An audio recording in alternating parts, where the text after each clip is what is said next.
ground is not going to suit him. He's been doing really well to win this season, this horse. I'm sure that he's going to be much better on better ground. And John made an interesting point yesterday. He was saying that the going at Kempton, certainly for the last 2 or 3 meetings, has produced some very odd ground, produced some very unusual results because of it.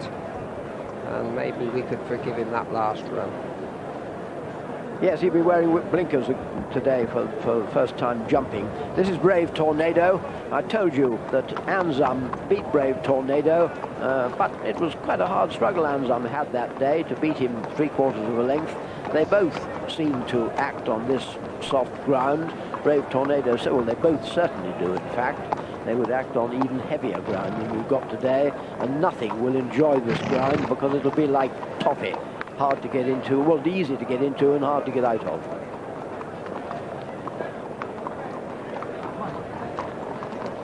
Well, Greenback caught our eye walking around the paddock. He's one of 3 Philip Hobbs runners, and they've all got chances of sorts. This horse absolutely flew round Kempton last time out, and he's a confirmed front runner, which you'd say wouldn't actually suit this race, but well, Mysil did it last year. And well, it's not beyond the realms of possibility that this horse could follow up his win at Sandown last time out. We had Plato's Republic a long way behind him. Well, Henrietta Knight's Flying Machine didn't quite make it in the bumper yesterday, but it's entirely possible that Stompin might compensate her. He was bought out of Clive Britton's stable for 20,000 guineas at Newmarket in the autumn, and he's looked worth it, Stompin. He's won both his races nicely. That was down at Exeter in December, and then he beat Checker Wicker, an easy 7 lengths at Warwick in his last run. No telling, really, how good he's going to be.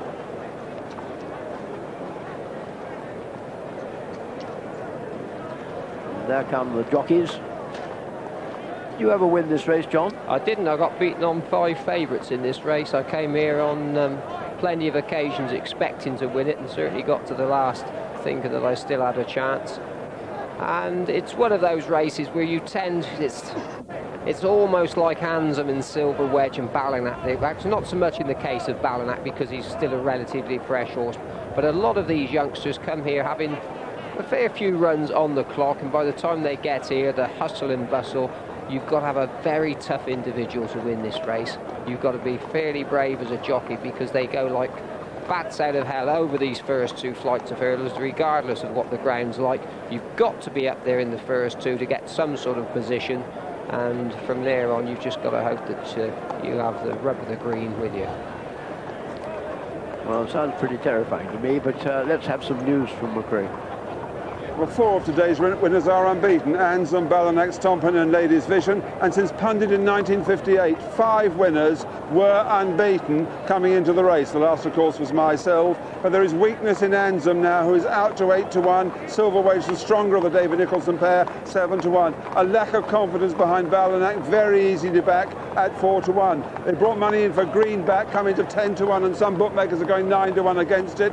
Golden Arrow has been supported at number 11 at 20-1. And in places 100-6, and Brave Tornado at 10-1, and Stompin at 14-1. Plenty of money going around, widely spread, no great bets involved. But I must refer back to you, greatest jockey. As you say, you've never won this. You were beaten on 5 favourites, also like Rodman and Wing and a Prayer and Rathcorman. Some people say, greatest jockey, supreme as you were, that the big Thursday, the Gold Cup day, you were so nervous before the first race that you bottled it. I've noticed he's been trembling today.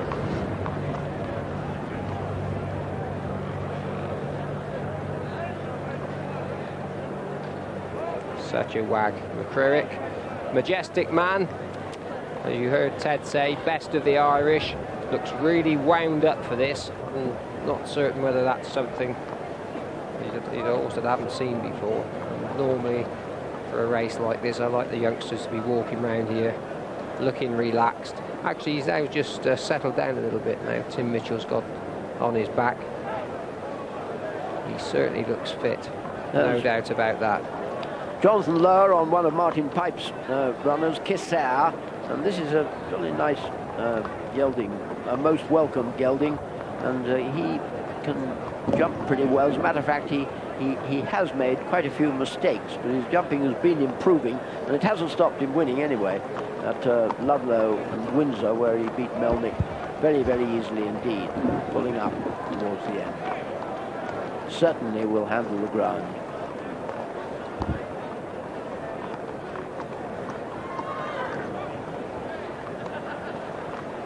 Now, the bookies must look forward to this race, and let's have a look how they're betting. Yes, John, here's the latest betting. Balanak is the clear favourite at 4-1. Silver Wedge at 7-1. It's then 8-1 Anzum from 15-2, showing at 10-1 Brave Tornado and Greenback. Majestic Man is a 12-1 chance. On 14, Stompin and Ladies Vision. Clifton Beat and Kisser both at 16-1, and it's 20-1 Bath.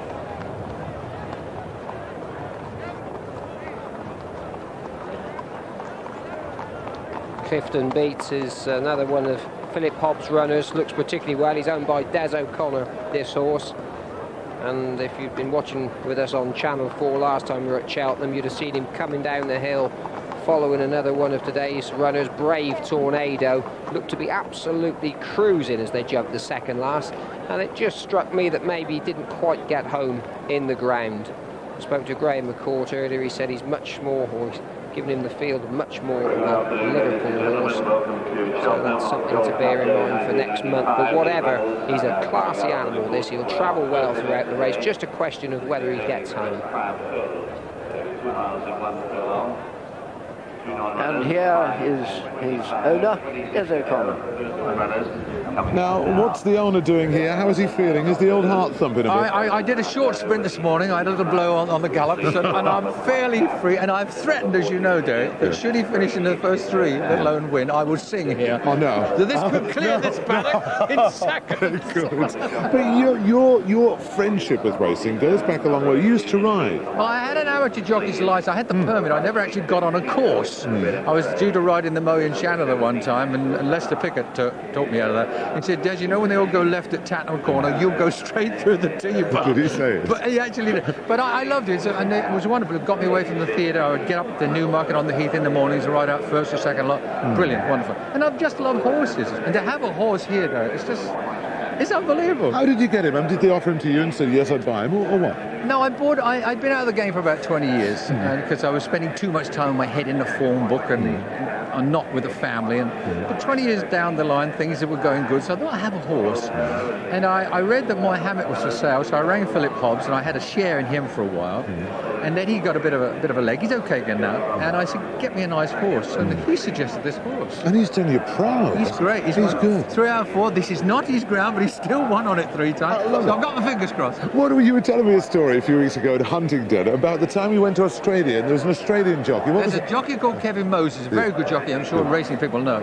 And when I went there, the Aussies said to me, because Kevin Moses was riding there at the top of his form, they said, bring your horse over, Des, we'll let Moses ride it. I said, Jesus couldn't win on. But what about Graham McCourt? Graham's a great jockey. I mean, he's ridden nearly 900 winners. He's ridden a Gold Cup, he's ridden a Champion Hurdle. He may have a Triumph Hurdle coming up, you never know. Well, so if it finishes in the first 3, you're going to sing. You've been warned. Good luck, Des. Thank you very much. Thank you. Yes, the stars are out here at Cheltenham, and the real stars going to the start. For the first one, the Daily Express Triumph Hurdle, the showdown for the juvenile generation. That's on after the break.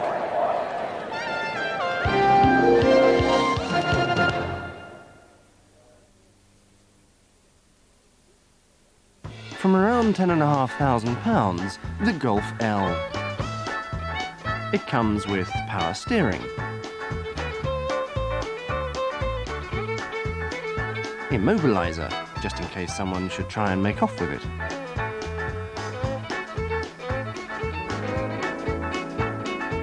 driver's airbag, because you never know what's round the next corner, and 2 years free service and maintenance. Not that a Golf takes much looking after, of course.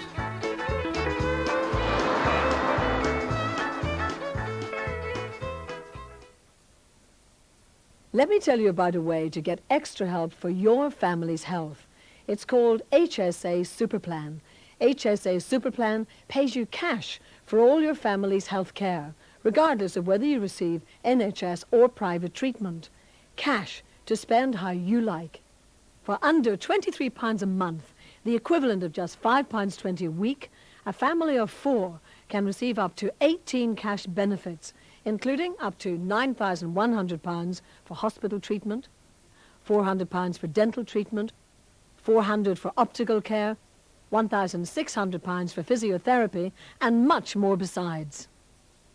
No wonder HSA already covers over 2 million people across Britain. To find out more about HSA Superplan, ring 0800 767 666 for a no-obligation healthcare protection pack. Think what a difference it could make to your family. They didn't taste like indigestion tablets. A fruity, refreshing taste. Tingly on the tongue. They work marvellous. It's tangy, it's fast, it's Rennie Rupees.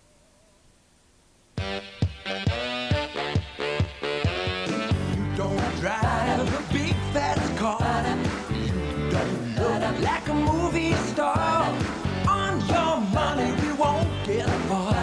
But baby, yeah, you got what it takes. If you've got what it takes to do any of the worthwhile jobs in the public sector, you've got what it takes to get 15% of our home and motor insurance.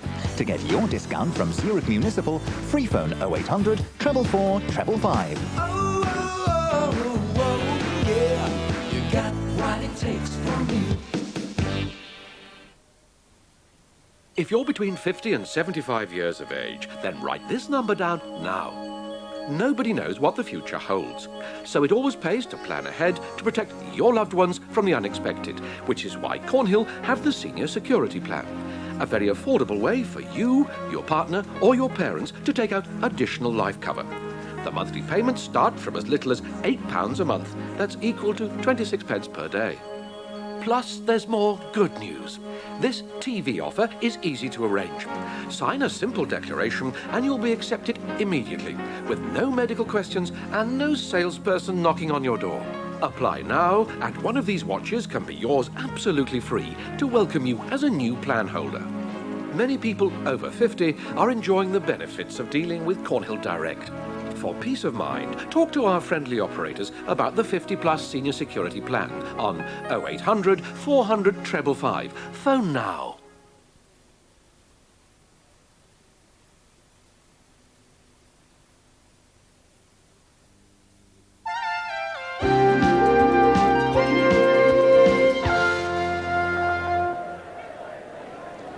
Welcome back to the packed grandstand on Gold Cup Day here at Cheltenham, and the runners down at the start for the Daily Express Triumph Hurdle, 26 of them, to blaze towards the first of the 8 flights. There they are circling, and here is how they bet. And there's money for Ballinac, the favourite, into 7-2 now from 4-1.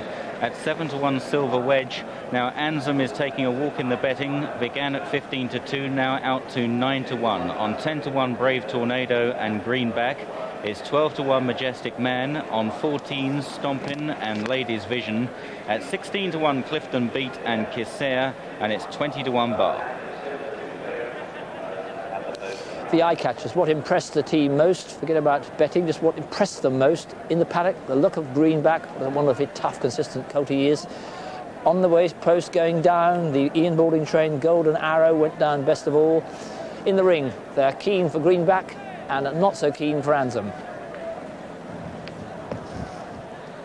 Interesting to see there was money for Golden Arrow, because we're a little bit indecisive as to which horses we go for. Golden Arrow's certainly high on the list. So was this fella here. This is Dr. Lunt, the third of Philip Hobbs's runners, of course, like Greenback. And he had his last run in Ireland behind Majestic Man, but he's a very imposing individual, got a little bit more height, a little bit more size than most of these. And I should say he's a very good spear rider, Tom Horgan. They've had even softer ground in Ireland than we've had here. In fact, they've mostly said that this has been the best ground they've encountered this season. There's a look at Shufk, who was finished behind Golden Arrow, was beaten 3.5 lengths by Golden Arrow but since then has won a little race at Folkestone. So he can definitely go. It looks really well. Yeah, strictly on form you couldn't pick him out, but on looks and the fact that Richard Dunwoody's been booked for this horse will certainly make you sit up and take notice. Have been circling off the course proper, and as you see they're walking through the gap, and quite a number for the starter to get into a reasonable line. He was having quite a problem yesterday with one or two of the starts, and this could be an even bigger one. But that's your problem, Graham. There you are. So they're coming out onto the track for the Daily Express Triumph Hurdle.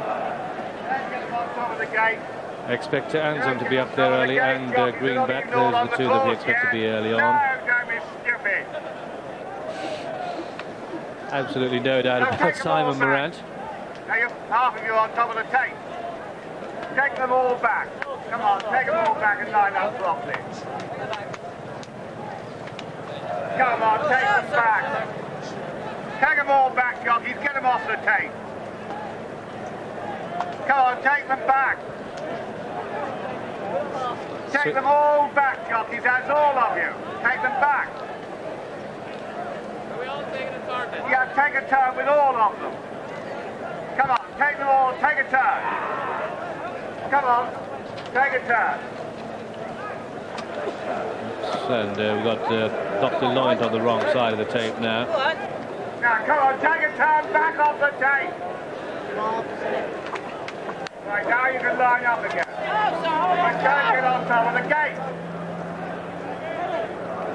Come on. Well, that's it. They're off and running eventually for the Daily Express Triumph Hurdle as they come down towards the first. Ashley Invasion showing prominently through on the inside. Stompins in a good position in the yellow. Ballanac's up there early, and also Anselm on the outside. And we have a faller at the first. And it looks as if Ladies Vision was a faller at the first. Come through down towards the second, and it's Greenback and Stompin and Ch4, the three who share the pace. The horse is okay. At this stage, Kevin O'Brien still on the ground. It's Greenback leading from Ch4, Silver Wedge racing fast, Golden Arrow, Ansi Swatil, one of the rank outsiders is up there, Stomping through on the inside, Dr. Lloyd in behind these, also Aussie Jones mid-division with Amancio. At this stage, Ballanac is tucked in halfway down the pack, and they take the second, and it's Ansi Swatil and Greenback who blaze the trail. At the rear of the field, Mamnoon was a little bit untidy, and it's Greenback that gains the day from Ansi Swatil, then Stompin and Silver Wedge and Golden Arrow and Ch4. Following these through is Nashville Star on the outside of Tucano, and with these not complaining, but Dr. Lloyd runs the rail, followed by Shufk and Ballanac, and then Clifton Beat, and then comes Aussie Jones and Anselm, who normally front runs, got nowhere near the front at this stage. Amancio behind that one, and Tucano is one of the back markers, so too is Uncle Doug. Brave Tornadoes near and last and first, and Gloriette is plumb last as they race away and down towards the next. On towards the third, Ansi Swatil, the leader from Greenback. One of the fancied runners, Anselm, just can't go the early gallop at this stage. He's buried right out the back. Ballanac, the favourite, in the midfield, but on the wide outside with a clear run. It's Greenback in the blue jacket with the red spots that just has the lead now, Peter Hobbs. Ansi Swatil in second on the outside. The orange jacketed Silver Wedge in third, and then Stomping towards the near side. Ch4 is handy. Shufk is moving forward on the outside, and a line of almost 4 or 5. Stomping going strongly in that yellow jacket near side, but it's still Ansi Swatil in the green and black that leads just from Greenback in second. Shufk landed in third as they fly over another. Right out the back at this stage is Brave Tornado, another fancied runner. That one struggling to go the pace as they climb on the far side now, and very well grouped still. And there's trouble there. A loose horse has gone through the rail, or was it a horse with a rider, I think, on board, went through the rail there. That'll be disqualified for sure. But up towards the flight at the top of the hill, it's Greenback who just leads from Ansi Swatil. Shufk is next.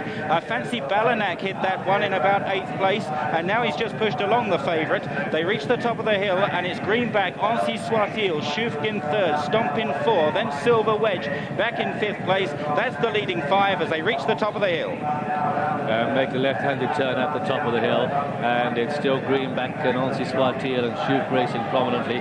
Stomping in the yellow and black runs the rail. Silver Wedge in orange starts to pick up on the outside. Balanak going well, and Mancio starts to pick up from the back. Dr. Loint isn't far out of it either. Marlino, one of the outsiders, and Gobsmacked is bang there too. And Kisser is coming with a run, but it's Greenback now who goes for home. Is committed now on Greenback in the blue colours, who spearheads the field. Further left in the white sleeve jacket, that's Kisser. And this is the second last, is Greenback and Silver Wedge. And Kisser the outside, and Mancio in behind these. Clifton Beat starts to pick up, and it's Kisser and Silver Wedge who do battle as they make this now very long run towards the final flight. And it's Kisser and Jonathan Lara in the lead from Silver Wedge in second as they come down towards the final flight. Clifton Beat in the pink jacket is starting to stay on. Stomping the horse in the orange, yellow colours is there with chances, and Dr. Loin starts to pick up too. But Kisser has gone 4 clear as he comes down towards the final flight in the Daily Express Triumph Hurdle. It's Kisser, a bar of 4 clear by 6.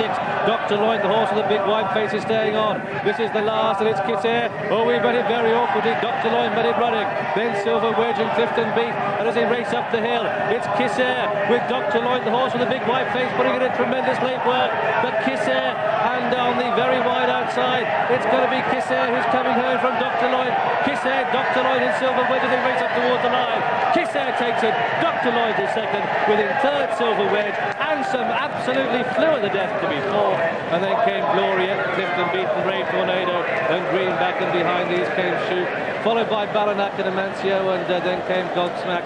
And behind Gobsmack was Namnoon, who beat quite a number, who include Golden Arrow, Marlino, not complaining, but well out the back was Stomping eventually and looking down. I can see that Uncle Doug has pulled up, and one of the last to finish was Sweet Trentino, and so the result then of this, the Daily Express Triumph Hurdle, it's a win for number 13, which is Kisser, in the colours of Terry Benson, trained by Martin Pipe and ridden by Jonathan Lowe. Second horse home is number 9, Dr. Loint, one of the Philip Hobbs trio. Third horse home, that's number 20, Silver Wedge, blinking for the first time with Norman Williamson. And the fourth horse home is Ansem.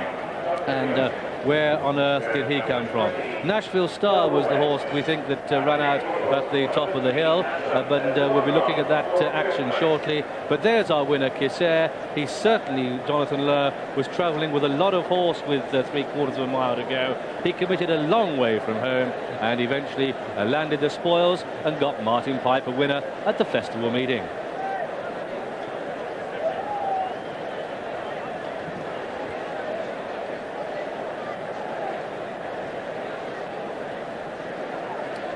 So a lot of bumping and barging, and in a very big field, a very competitive field with some absolute no-hopers amongst them, but Mark Few there invariably is.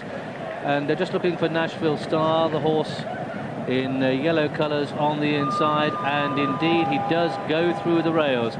Nashville Star, there was a lot of barging, very little room at the top, and you're not in the least bit surprised to hear that there is a steward's inquiry called to the outcome of that, and Mick Fitzgerald obviously will be spoken to by the stewards after that very bit of rough riding at the top of the hill.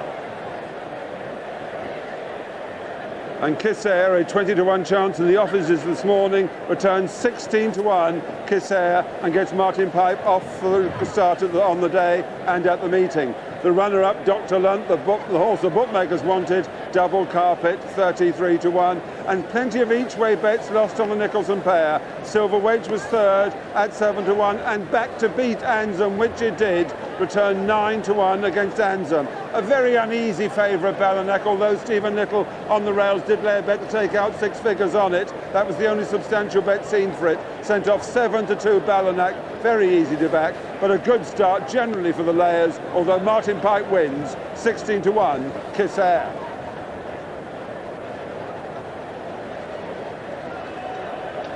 Here's confirmation of the result of the Daily Express Triumph Hurdle, though it is subject to a steward's inquiry. First number 13, Kisser, at 16-to-1.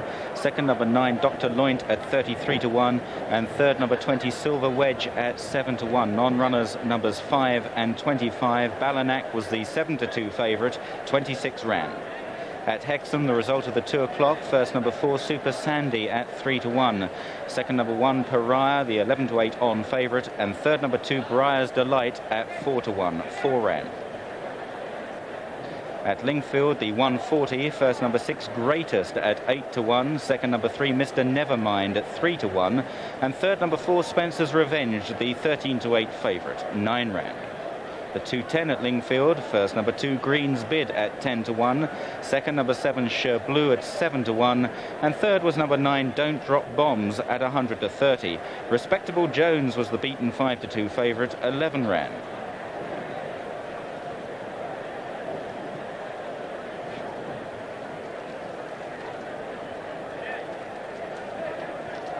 Well, a tremendous opening race for this last day of the festival, and as they race downhill, Greenback in the front there, right in the middle, Silver Wedge always up there in the van, and so was Kiss Air.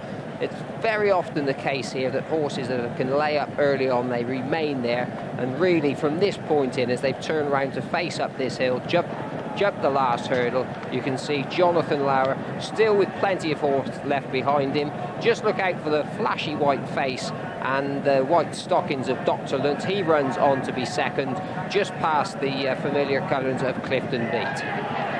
One mystery is what on earth happened to Anzum, normally a front runner. You'll see that he not that graceful a jump at the last from the winner, but got over all right. And Dr. Launch finishing really well with his white face on this side, but never really looks like closing the gap.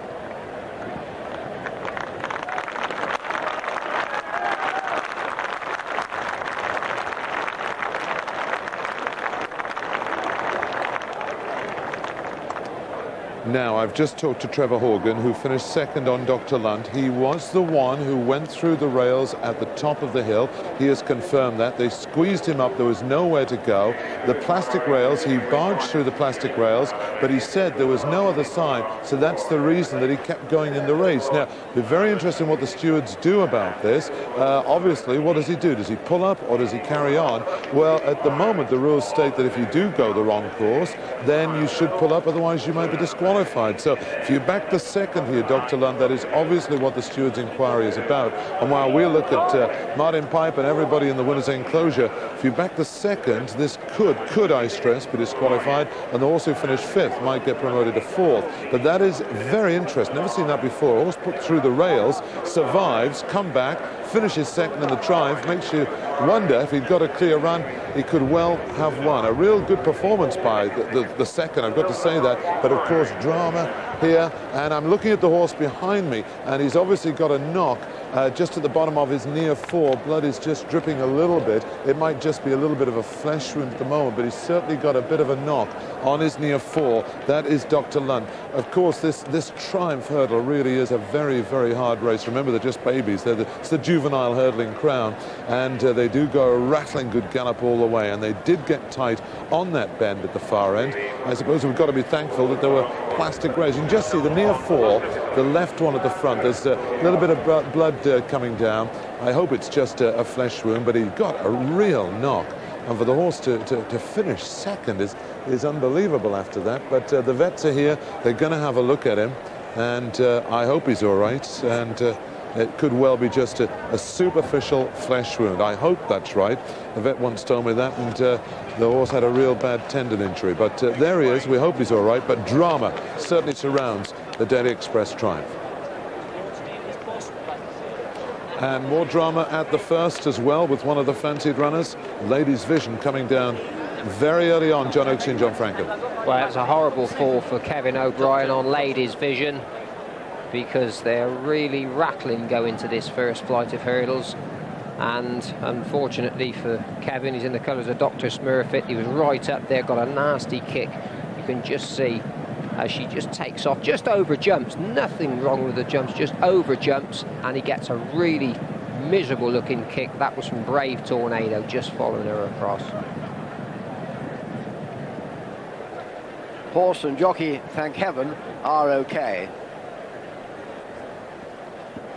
Here's Martin Pipe in 1981 when Martin Pipe won the Triumph over Baron Blakely. 66 to 1, wasn't it, Martin? 66 to 1, yes, and I never thought I'd have another winner. And everyone said, who's Martin Pipe then? Been trying to win it ever since and been struggling. This is the first year I've only ever had one runner in the Triumph hurdle since then.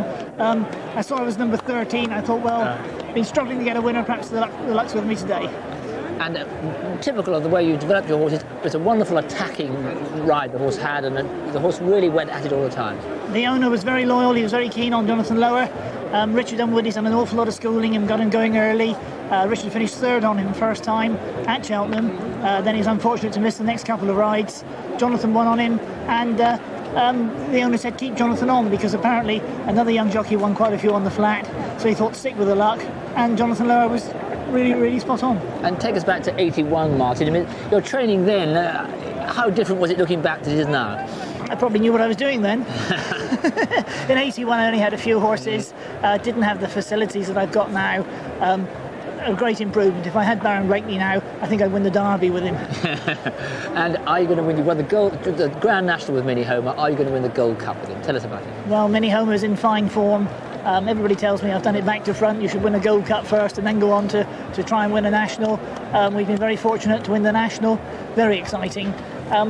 We were going to run Minnie Homer several times early on. First time out he won over 2.5 miles at Haydock.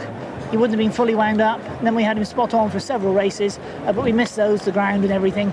We thought he wanted to be too testing for him, so we brought him here today. And then he got on to the National afterwards. He's in fine form. He'll run a great race, but the Gold Cup is a really hot contest, isn't it? And is his owner here to make him laugh too? Freddie Starr will be watching on the television, I believe, but it's a very hot contest. Master Oats and loads of them. Your phone will be going very soon, no doubt. Let's hope so. Martin, thank you very much. Thank you. Well, good to see that Martin Pipe actually talking to Channel 4 these days. Good winner there with Ch4. Maybe it's all kiss and forget, and in all the pair of them are up together again. But Martin Pipe, absolutely terrific trainer, and Minnie Homer is strongly fancied. I think he will well start in single figures, around 9 to 1 for the Tote Gold Cup. Now looking ahead to the Bonus Prince Stayers hurdle race, first run in 1946. 14 favourites in 45 runnings have won it, but only 5 favourites have won since Clever Scott in 1971. So it's been a difficult race for favourites, and they're putting Cyborgo in the bottle, the 2 to 1 favourite. And this is a very early show. 2 to 1 Cyborgo. Ireland's Doran's Pride, they took 4 to 1 this morning, 7 to 2. Second favourite, but that doesn't seem to be the weight of Irish money around, having done their money yesterday with Trouble Bob and Harkon especially. It's then on the shoulders, 9 to 2 against Hebridean, 8 to 1 Halkopus, and some money each way for that Halkopus, and 5 to 1 against Baccaro, but 2 Cyborgo. Will the Irish now try and hit back with some of their losses on Doran's Pride at 3.5 to 1, 7 to 2? Now we still wait for the outcome of the Stewards' inquiry into this first race at Cheltenham.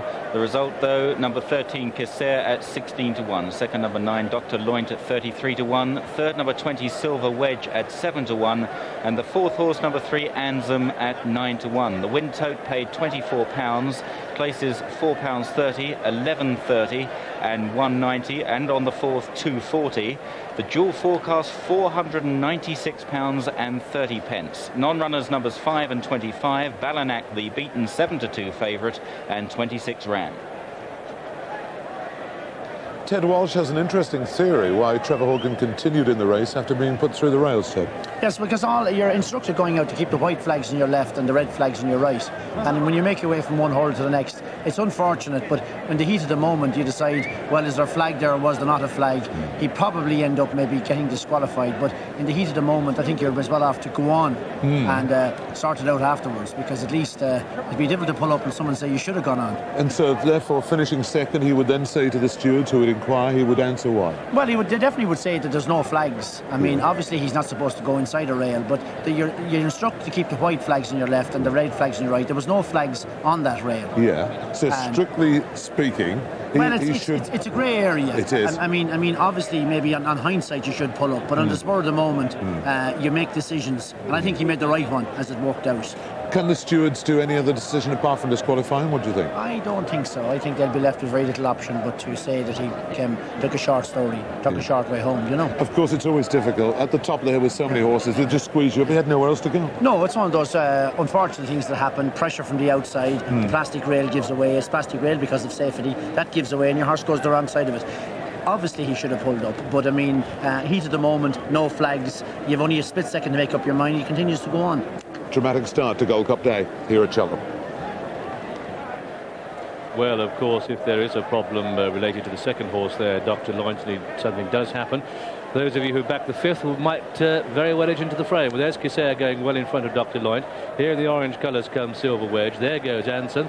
And it's going to be a very close call for fifth place. And the dark green Gloriette is probably just fifth in front of Clifton Beat, who is sixth. And then Brave Tornado, for me, an unlucky horse in the race, very badly hampered at that first flight fall, is behind those.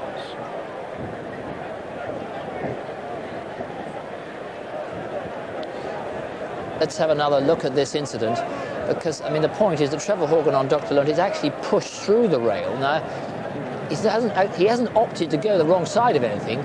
He actually gets squeezed up. It can happen any time. There he is. And he just pushed through there.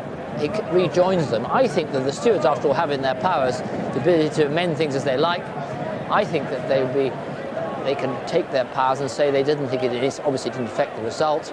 He didn't choose to go there, and I think that they'd be really being pretty pernickety with the rules if they insist on disqualifying because they say he's gone the wrong side of a marker. He was actually pushed through something. He got immediately back into the race. We'll see after the break.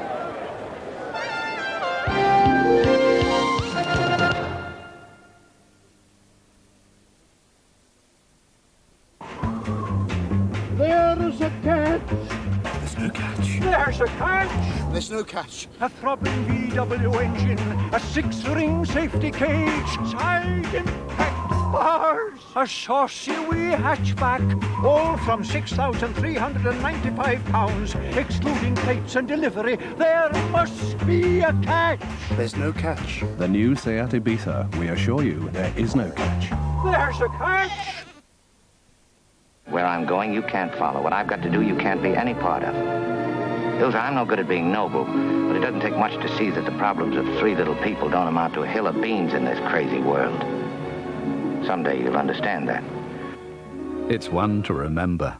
All area codes starting O must start 01 from phone day the 16th of April. So start using them now. He's looking at you, kid.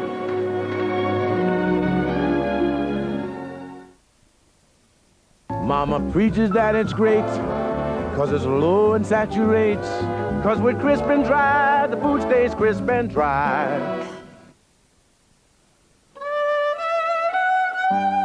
Whoops. Oh dear. Because interest rates have this worrying habit of wobbling up and down, each month Cheltenham and Gloucester will take the average of the standard mortgage rates of the other big lenders and make sure theirs is lower. And that's a promise. Call 0800 333 900 and see how Cheltenham and Gloucester is run to make you richer. Colgate Total helps provide all-round protection and goes on working throughout the day. Colgate Total, brushing that works between brushings.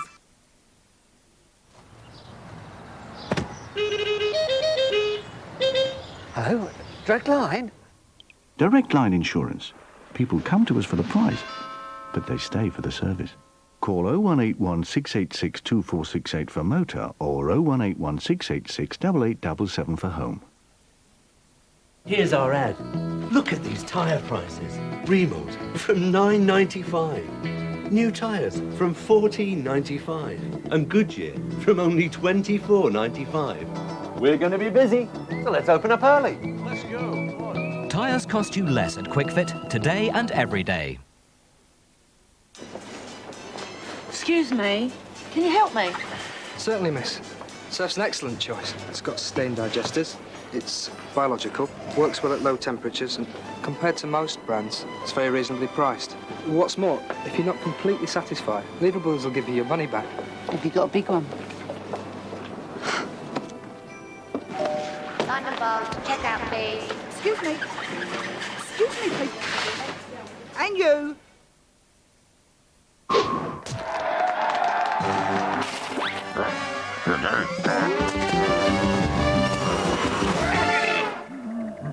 Cut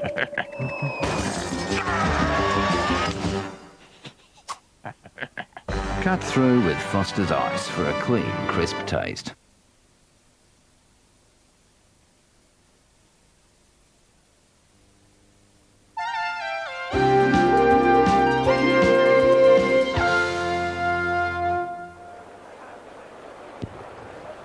Ladies and gentlemen, the Chairman, Lord Vestey, and the directors of the Steeplechase Company would like to take this formal opportunity to thank the Daily Express for their most generous and continued support of our opening race on Gold Cup Day, the Grade 1 Daily Express Triumph Hurdle. It's therefore with very great pleasure indeed that we welcome Lord Stevens of Ludgate, the Chairman of Express Newspapers, to the winners' enclosure to present this splendid trophy, and here to receive it following the fine victory of Ch4. Would you please give a warm welcome for the winning owner, Mr. Terry Benson.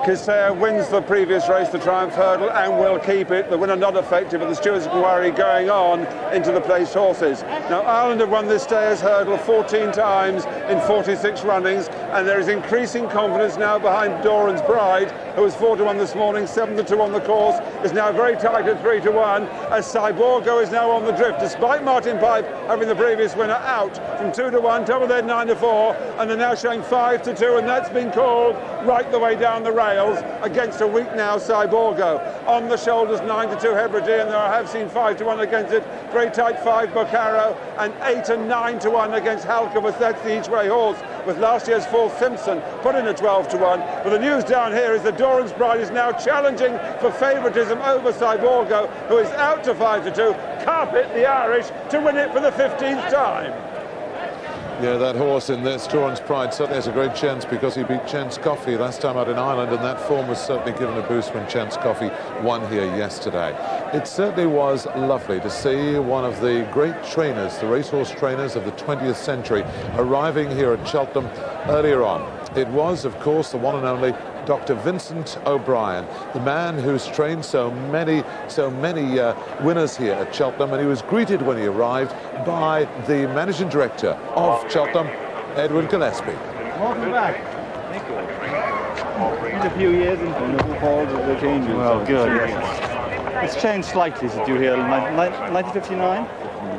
It's changed slightly. Just fantastic. And you just came in from the Bahamas. Yes. So you've seen a little cool. Yeah, absolutely. And then we came back, especially for this. Yes. Why wouldn't we? There's no doubt about that. Come on through here. Head drop and over to you.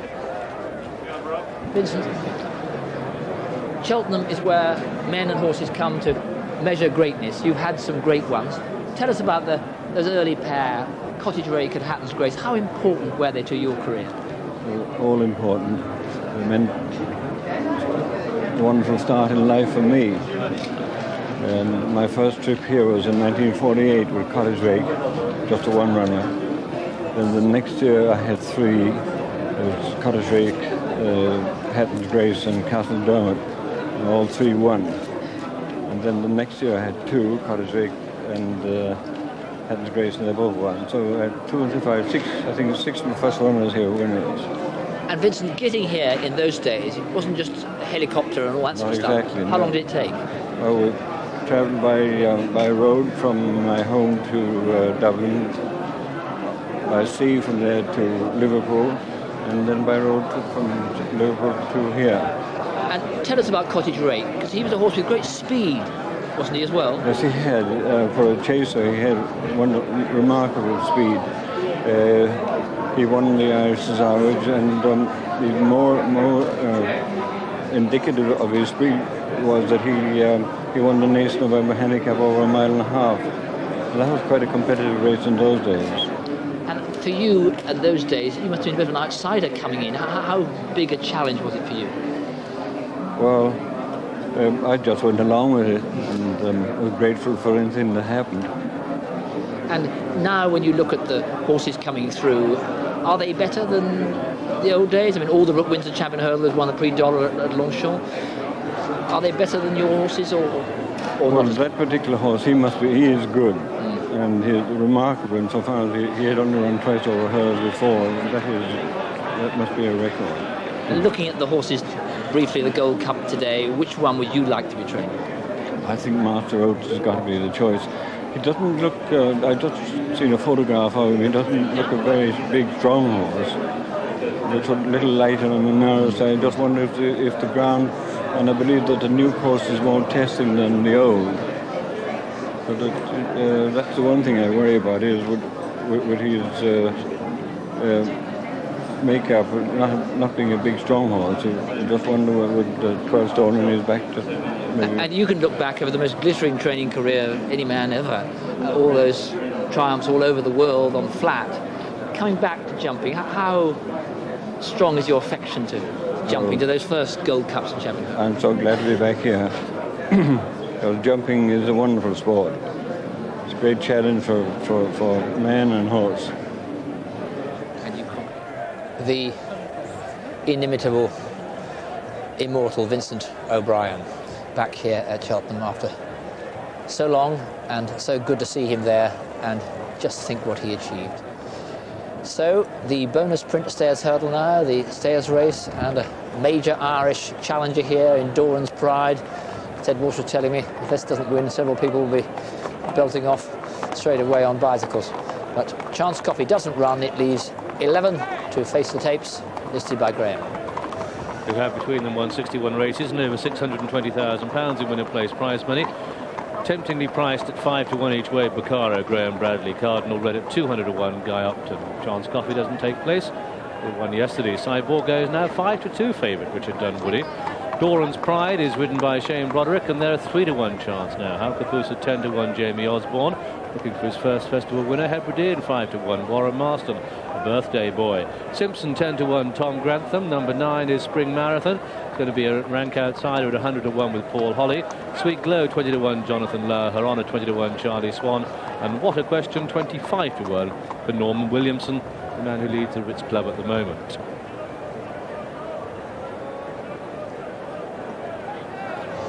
The ground here, just talked to Norman Williamson, who rode in the first, says the ground is very dead. Remember, this is the new course they're on. They haven't been on the first 2 days. It's the one that's used in the winter and got quite chewed up.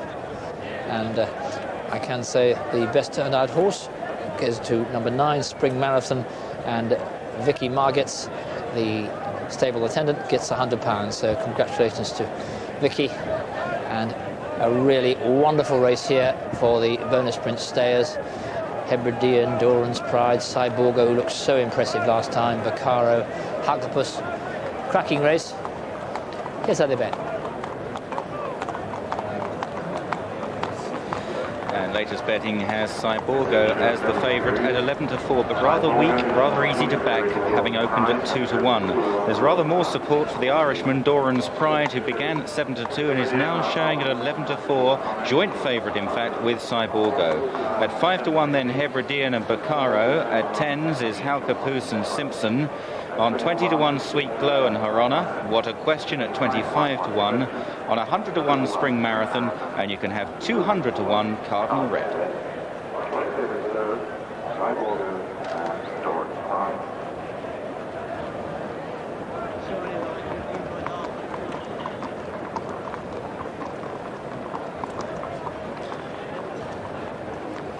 So the runners just making their way out onto the course, and the joint favourite there, Cyborgo, unbeaten in his 4 runs so far this year.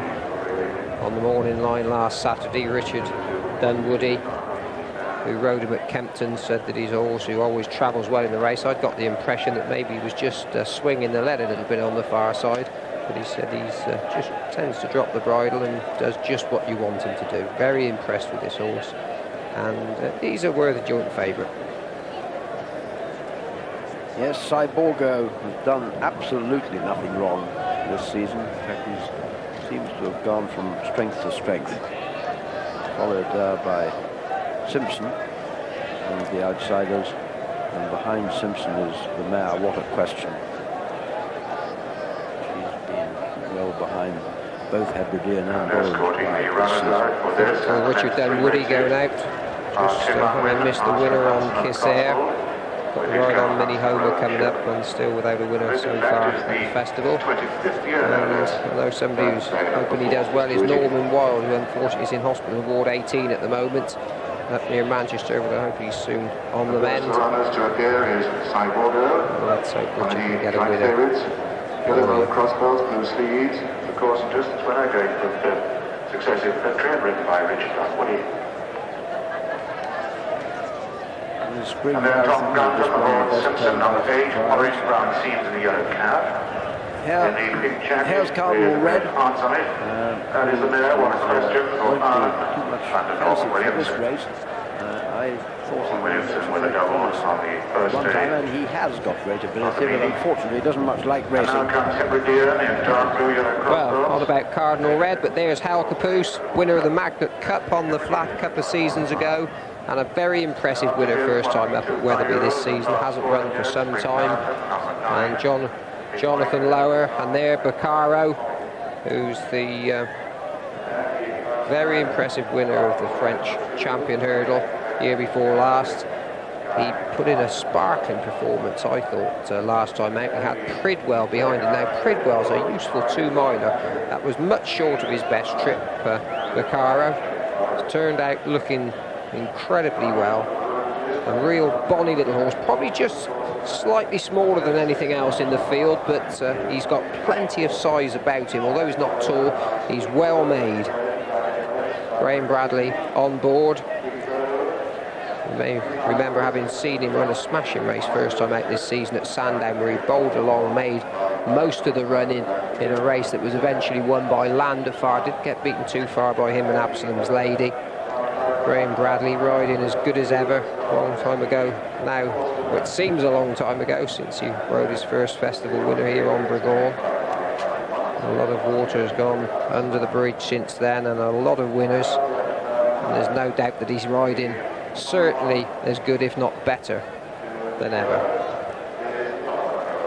He'll stay well, Baccaro, won't he, John? Pretty certain. He will. He's actually never run. He's never won further than I think probably 2.5 miles. But he's always certainly given the impression that this 3 miles was going to be well within his compass. And as you can see from his action going down to the start, he's going to relish this going here this afternoon. And probably 2 or 3 of the others might not. Doran's Pride was a horse who caught my eye in the paddock. He seems to have picked up, he seems to have filled out since I saw him last, which was at Ascot, where he got trounced by Hebridean. But he's run some good races since. There were supposedly excuses for Denoli, who finished behind him a couple of runs ago. Since then, he's been to Punchestown, over 3 miles in very heavy ground, won a good race there, and had time for a run. He ran so well yesterday in that Coral Cup behind him. He's got obvious claims, and there's plenty of Irish people here this afternoon keeping their fingers crossed that he's going to help them get some money back. But one I badly want to see is Hebridean. I think that this horse of David Nicholson's got a real chance. There's just one failure you've got to excuse. Last time, for some reason, he ran really badly here in the Cleve hurdle, but there turned out to be a perfectly simple, well, at any rate, an explanation for that, because Hebridean had pulled a muscle in his quarters, and the Duke now says that that's absolutely all right. And on the form he'd shown before that, well, Hebridean had looked certainly to have the makings of a champion staying hurdler. David Nicholson had 3 winners here yesterday, and he's always maintained that this was his best chance of a winner at the festival. Peter Deal, his owner, he's here this afternoon with his arm in a sling following a hunting fall, broke his collarbone. But certainly a really good ride for Warren Marston. Let's have a look at the eye catchers. And it was a toss-up between Doran's Pride and Baccaro for us. In the end, we went for Baccaro. Doran's Pride took Graham's eye on the way to the post and down in the betting ring. Saborgo was a little bit friendless, but there was money for Doran's Pride. Mark, how's it going now? Good move for Simpson, number 8. Stephen Little on the rails has led it to lose £40,000 and another bet £20,000. It's now very tight 10. Many bookmakers calling 9 and 8 against Simpson. 11-4 joint favourite. Cyborgo is very weak compared to Doran's Pride, who is challenging for favouritism and could even go 5-2 the field in a moment. Hebridean has been back 9-2 from 5. Baccaro is out to 6, but the move horse late Simpson into 8-1 in places. And that's it. Off and running for this, the bonus Prince Stayers hurdle. They've got 12 flights of hurdles to jump. Cyborgo leads as he normally does, and they'll shortly come to the third. And we have a revised result in the Triumph hurdle, with Gloriette being placed 4th and at 50-1. Gloriette 4th at 50-1. Dr. Loint was disqualified. Go down towards the second. It's Cyborgo towing them along from Baccaro in second. And Doran's Pride a little bit awkward at that one in third. Not as fluent as you'd like to see a horse at this stage of the race. He's followed by Cardinal Red, who's close up 4. Simpson, the inside, races 5. And then behind these, Hebridean, Halcapoose, and on the outside, one of the rank outsiders, Spring Marathon. But it's quite a steady pace as you'd expect in this bonus Prince Stayers hurdle. And it's Cyborgo who does what he does so well, and that's make all the running in staying races. And he's got the head of affairs for Richard Dunwoody and Martin Pipe, who won the first with Kissair. Just to confirm the second horse home. Dr. Lloyd had been disqualified. Gloriette placed 4th. Second horse in this race, though, is Baccaro in those black and white colours. What a versatile horse that is, winning in Italy and America and France and Haydon. Doran's Pride is showing 3rd, and then we have Cardinal Red in 4, just in front of Spring Marathon, who's wide of Simpson and Hebridean. And then Halcapoose, and what a question, as they come to the top of the hill and start the descent towards the next flight. And it's Cyborgo, ears pricked, a lovely sight. Clear by 2 to Baccaro in second, and Doran's Pride in 3rd, taking quite a keen hold. Then we have Cardinal Red in the red and black, and the orange colours looking to the right. Well, we've got 2 orange colours there. The orange leading is Simpson, the yellow cap, the red cap, Halcapoose. The white and red on the left as they take the next flight of hurdles. That'll be the second last next time round is Spring Marathon, with Her Honour towards the back, and so too Sweet Glow at this stage. A little bit a long way behind their stable companion, which is Cyborgo, who leads in the bonus Prince Stayers hurdle and towards flight number 6. Cyborgo it is then, by a couple of lengths to Baccaro in second and Doran's Pride 3rd, and then Cardinal Red, the rank outsider, showing 4 on the inside. Simpson and Halcapoose, and then Spring Marathon, followed by What a Question. That's in the pink colours on the outside. The 2 that are detached are Her Honour and Sweet Glow. Come towards the 6th. This will be the last next time round, and at which Cyborgo was spring heel. Baccaro knocked it flat. Doran's Pride goes stride for stride with it, and they're showing second. Simpson the inside of Cardinal Red, and then Hebridean, followed by Halcapoose and What a Question and Spring Marathon, and detached by 4 we have Her Honour and Sweet Glow. So they race towards the point of departure, and it's Cyborgo who's on the cutting edge, the leader by a length, to Baccaro in second. Simpson the inside of Doran's Pride, then Hebridean and Cardinal Red and Halcapoose. And Richard Dunwoody just kicking on Cyborgo, and he's making the running, and away they go to what was their first is now the 7th. Yes, Richard Dunwoody just settled the pace down a little bit, passing the stands, but it's increasing again now on Cyborgo, who's really jumping very fast and fluently, hasn't put a foot wrong. Baccaro second in that black and white hoop jacket, Doran's Pride in 3rd in green. Weighted with in 4th is Hebridean, who's much closer than he was now, and also held up as Halcapoose. You might see at the back in the red jackets, Cardinal Red just beginning to lose a bit of interest. Her Honour's behind, and Sweet Glow is tailing off. They're well down the back straight then, and it's still Cyborgo lobbing along merrily by 3/4 of a length to Baccaro. Doran's Pride, the Irishman, in 3rd, though wasn't quite so fluent there as Halcapoose makes ground on the leaders, just breathing down their necks now in 4th place as they begin the climb on the far side. It's beginning to sort them out. Spring Marathon in white jacket in about 7th place is feeling the pinch now. Her Honour's got to fly to win from back there and forget the others in rear. They head towards the flight at the top of the hill, and coming into the wings of it, it's Cyborgo on the inside, but out-jumped this time by Baccaro. A good jump in the black and white jacket. Doran's Pride on the outside, and this group of three just getting away, and a reminder there for Cyborgo, who's dropped back to third now. Hebridean goes into fourth place on the inside of Halkapoos, and they're clear of Simpson, who's flat to the boards, then Spring Marathon behind those. They begin the left-hand turn now. They've only got 2 flights to jump, but a good 6 furlongs left in front of them, and heading down the hill is Baccaro, but look at Doran's Pride on the outside, green jacket absolutely cantering. Just under 3/4 of a mile to go though as they begin the descent. They've only got 2 more flights of hurdles to take, and Cyborgo is not sitting comfortable back in third, and it's Baccaro, the black and white, green colours Doran's Pride, and here comes Halkapoos, the orange colours, red cap on the outside. This is the second last and the bonus Prince Deus hurdle, at which it was Doran's Pride who's running away under Shane Broderick, but on the inside Baccaro. Then Cyborgo's trying to come back into contention, kept in by Halkapoos as they start the turn in, and Baccaro has cracked. Hebridean is starting to stay on now, and it's Doran's Pride in green, Cyborgo in the blue sleeve jacket on the left, Hebridean is staying on.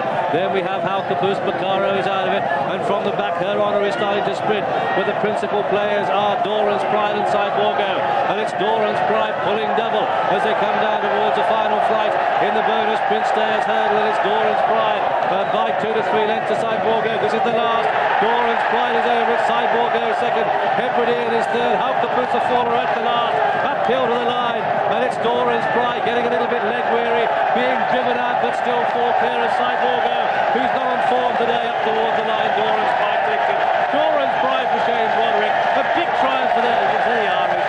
Doran's Pride, Cyborgo, and it's going to be very close for third. Oh, a desperate close call between Simpson and Hebridean, much of a joke. These clear of Her Honour, and behind Her Honour was what a question and Cardinal Redmond ran at his own time. So too was Spring Marathon. Baccaro was pulled up before the last. Sweetler was pulled up before the last, and Halkapoos did a roll of honour, a victory roll on the ground and got up. There's nothing wrong with him, nor Jamie Osborne. Nothing wrong with 11 to 4 about Doran's Pride, if you back this one in the colours of Mr. T.J. Doran, trained by Michael Hourigan, ridden by Shane Broderick, and his joy and delight says it all. But he had a very powerful horse to ride today, and a horse full of running right from the top of the hill all the way round. That was. Second horse home is number 4, Cyborgo, ridden by Richard Dunwoody, and it's a very, very close call indeed for third between Simpson and Hebridean. And let's check the evidence of our camera on the line. And oh, that is close. Nearest to us in the orange is Simpson, on the far side Hebridean, and I'll leave that to the judge. Thank you very much. And it doesn't really help us from this angle, does it? The line drops away quite considerably on this track, and leave the judge to sort out. Orange colours Simpson, blue colours Hebridean, but that's just playing for paces, because the winner, Doran's Pride, is another triumph for the Irish.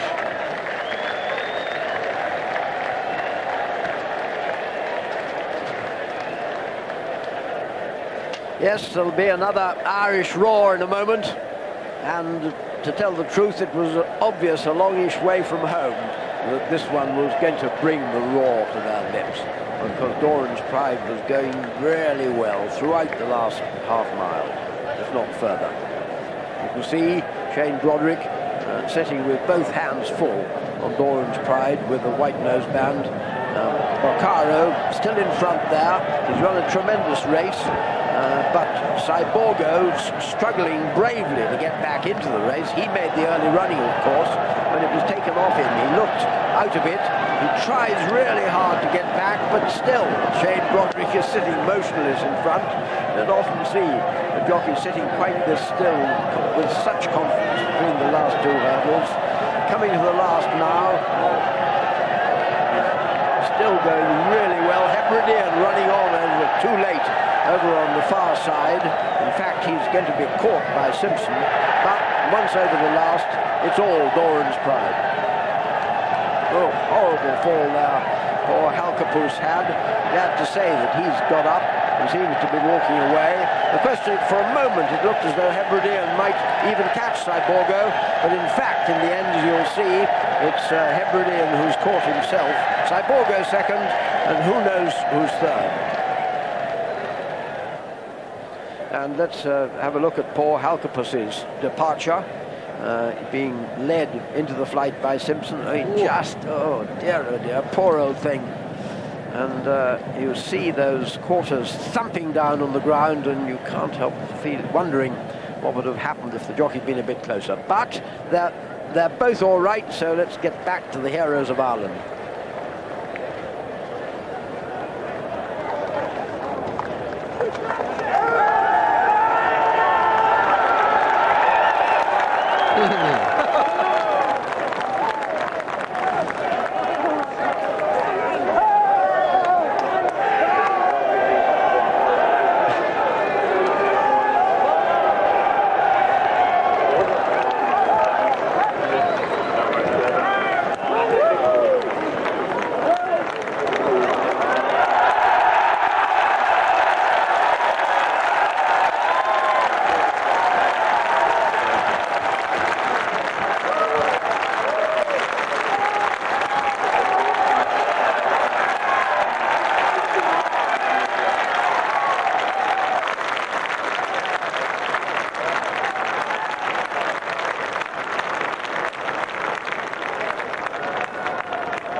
Simpson gets third spot at 10 to 1, but what a wonderful sight this is. I haven't seen a horse here in 3 days that I like quite as much as Doran's Pride.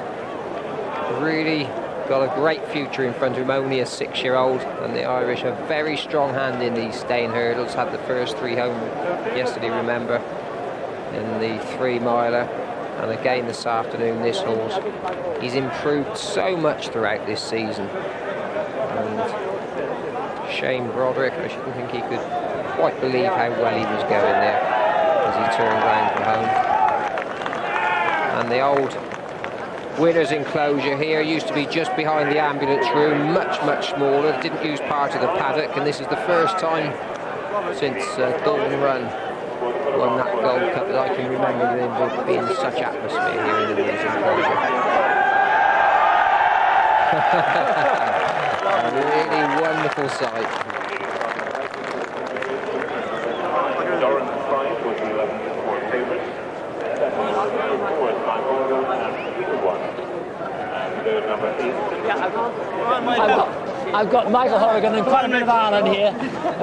Quite a bit of Ireland, Michael. Many congratulations. Thank you very much indeed. A lot of your countrymen were having necessary to get home tonight with this, and you've done it absolutely brilliant. He absolutely did it fantastic. He was never off the bridle, really. I was a little bit worried, I suppose, between the last two. He was going so easy in case anything happened at the last, but Shane gave him a fantastic ride. Because it looked beforehand, looked a terrifically competitive race, and I mean, to do that to them was astonishing coming down the hill. Well, I felt after Ascot I made a mistake in holding him up, and he was jumping down on horses' backs. Hebberdine beat him well on the day, and possibly if Kevin Target stood up to that day, I might have only been third, but they're there to be jumped. And I was disappointed I didn't win in Ascot, but I knew I would reverse the places with Hebberdine. And does it make up for last year? Last year you were going last year he was going so well, and at the last he just made his mistake and paid the penalty, but that's water under the bridge. We won today.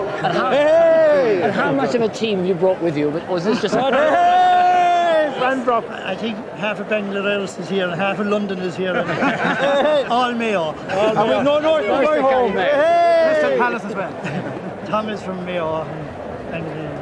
Bangladesh, County Mayo. You're one of the owners? I'm the owner, yeah. What's Tom Doran, yeah. Many congratulations. Thank you. I'd like to say hello to his father, who isn't well. Yeah, I'd like to take this opportunity that when you're looking in, you're in hospital with the last 4 or 5 months, so this race was for you.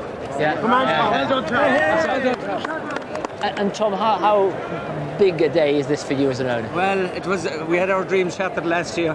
I said coming here today, it couldn't be shattered twice. So I think And talk for words out at the moment. There are some people, Tom, who appear to have put quite a bit of the housekeeping, not to mention life savings on. I hope to get plenty free champagne down the Golden Valley later on tonight from all the Irish punters. I'm glad that there was a banker to get them out of it, and Tom here said he's throwing a party in the White Swan in Crystal Palace tomorrow night. Let's hope they'll all come and join us for it. Okay. Well, all of you, many congratulations. Before I forget, I mentioned my father. I'd also like to say hello to my mother and whoever couldn't make it, because I'm one of 14. I have 8 brothers and 5 sisters, so I'm proud of you both. It was a welcome. Thank you very much. Thank you.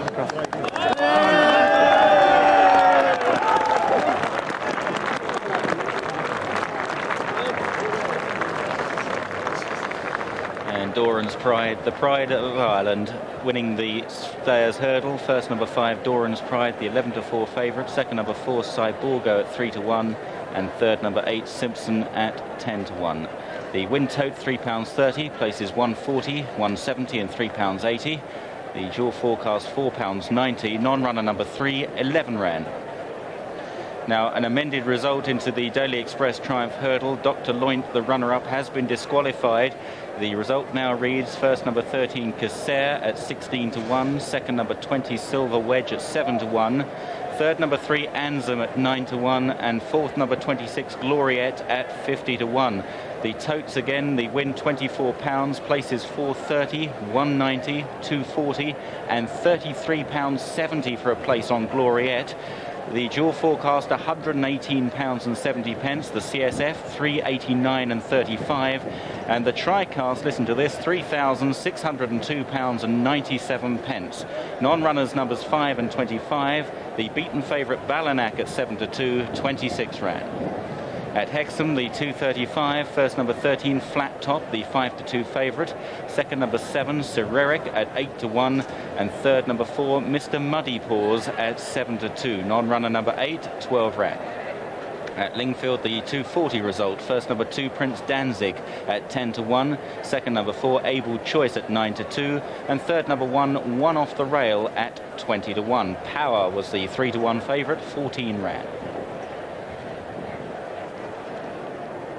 So after that wonderfully happy season, you should have seen the floodgates here burst as the gates which closed off this part of the paddock couldn't take the strain of most of County Mayo and quite a bit of the rest of Ireland all pressing against it, and they all just poured in onto the winner, onto Doran's Pride.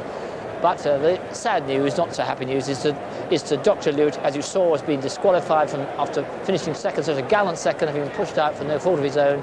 The situation is that if you look at Rule 153, Section 3, which I won't read to you, but it is quite clear, if you are, I said there's some discretion to the stewards, they don't have the discretion, these stewards, if you go the wrong side of the markers, you have to be disqualified. That's the hard and fast rule, whether you like it or not.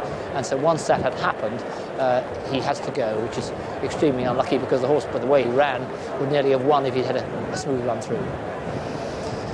But another race down, and the biggest race of the steeplechasing year, the championship race. The Grand National is a one-off and is a freak race and is a wonderful, wonderful event. But this is the blue ribbon, this the Cheltenham Gold Cup coming up. The very best horses from Ireland with Mary Gale, from France with Val de Lane and Algan, and of course from Britain with Master Oats, Jadami and Barton Bank. They're here, and who's to know if it won't be one of the others coming in against them.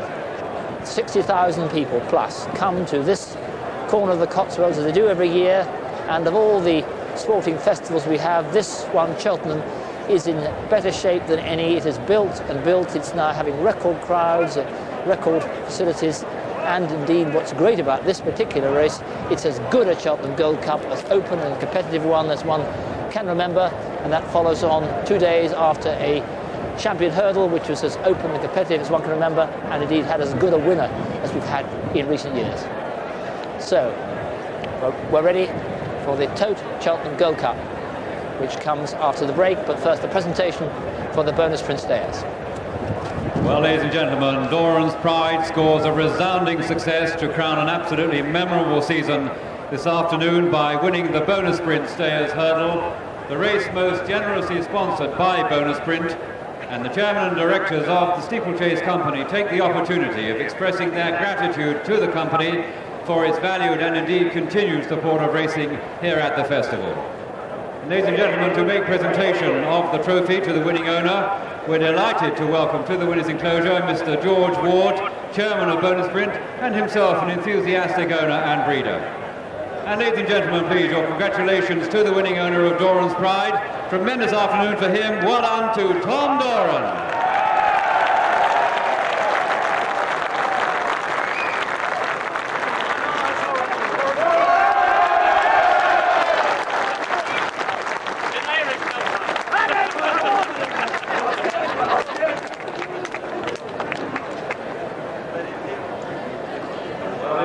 And the market gave the race away there. The favourites flip-flopped, and Doran's Pride returned 11-4 favourites. Bets of £25,000 at 3-1. One punter's picked up 75 grand.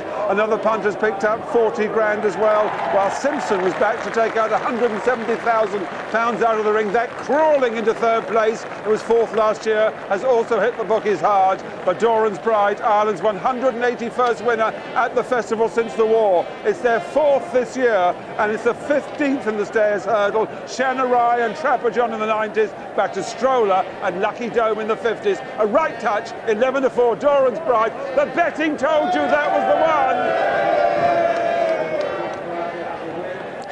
So that was the one. And that was the man who delivered, Shane Broderick. He can play that video with pride for years and years. And Michael Horrigan, what a scene here. A crowded and savvy enclosure. And goodness knows what will happen if Mary Gale wins the Gold Cup. We'll see you in a couple of minutes.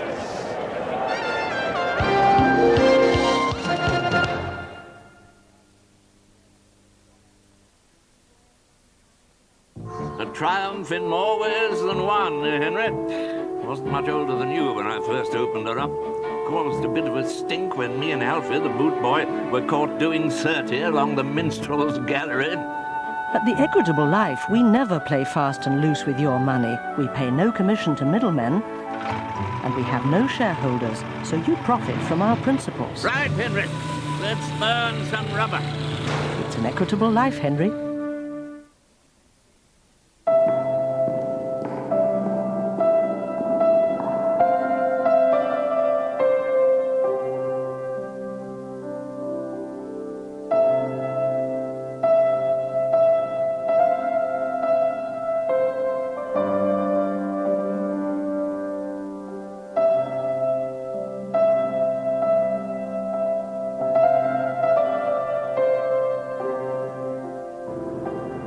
In tutti questi anni non mi è mai sembrato che sentissi la mancanza di una macchina. No, infatti, finora.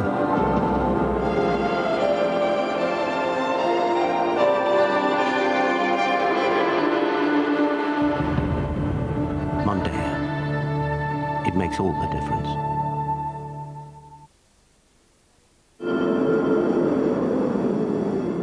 There is a tire that combines grip and long life with a new outstanding feature. Up to a 5% saving on fuel in comparison with our standard tires. Michelin Energy, driving down the cost of motoring. Would you like to see a woman Prime Minister? I don't think that there will be a woman Prime Minister in my lifetime. It's one to remember. All area codes starting O must start 01 from phone day the 16th of April. So start using them now.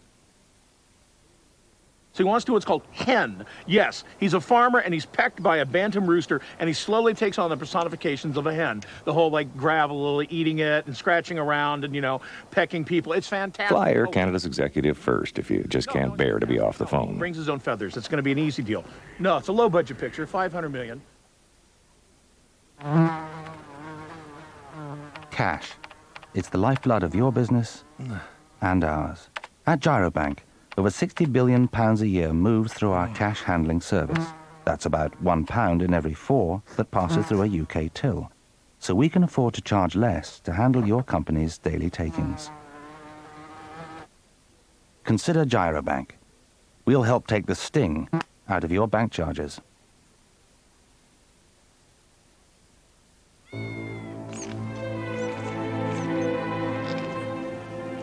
Kinda quiet tonight, huh, Gino?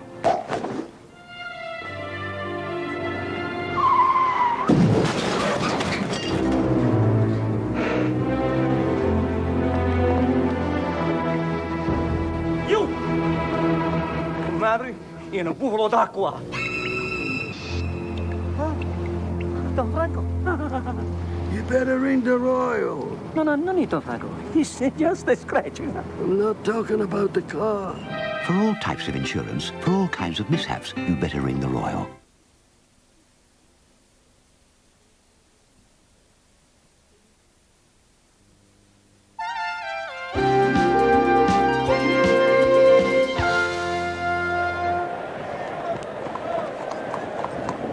All the season leads to this paddock, the paddock before the Tote Cheltenham Gold Cup, and the clip of hooves on the tarmac now as the runners for this 1995 Tote-sponsored Cheltenham Gold Cup, 15 of them because Royal Athlete and second schedule are out, 15 of them to face the starters, £122,000 to the winner, and a 46-year-old birthday boy, Graham Good, to call them once again.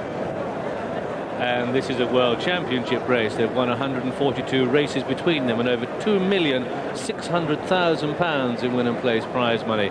Algan leads the field, 14-1, Philippe Chevalier rides.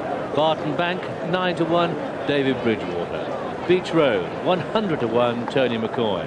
Commercial Artist, 100-1, Colin Bones. Deep Bramble, 12-1, with Chris Moore. Flashing Steel, 25-1, Jamie Osborne. Jadami, 4-1, Mark Dwyer. Master Oats, the 3-1 favourite, Norman Williamson. Mary Gale at 10-1, Graham Bradley. Minnie Homer, 9-1, Richard Dunwoody. Monsieur Le Curé, 9-1, Peter Niven. Nuaf, 33-1, Sean O'Donovan. Neither Royal Athlete nor second schedule take part. Number 15, Val de Lane, 10-1 with Adam Conrad. 16, Young Hustler, 33-1, Carl Llewellyn.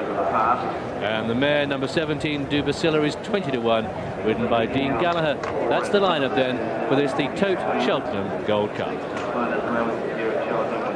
And what a wonderful looking field they are. Jordami looks absolutely superb. I've never seen him look better. He's had a slightly checkered season, of course, with a couple of falls in it. But Peter Beaumont is convinced that he's got him back to his best, and that's the way it looked when he won the Irish Hennessy for the second year running. Of course, Mary Gale was only just behind him, and of course Graham Bradley did lose his whip that day. But well, I don't believe that made any difference to the result, and I hope that Jordami may succeed where others have failed, and it's never been done before. A horse has never before won the Gold Cup, then lost it, and then won it back again.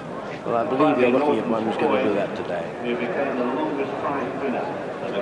Barton Bank has looked very special, and he's looked very clumsy on occasions. There's no doubt that this horse is one of, if not the best 3-mile chaser in the country on his day when he gets his jumping together, and he can jump well, but he's prone to making the odd mistake. And this afternoon, David Bridgewater, who's standing in for Adrian Maguire, he'll have to have his wits about him if he's to get him round here and get him into a challenging position.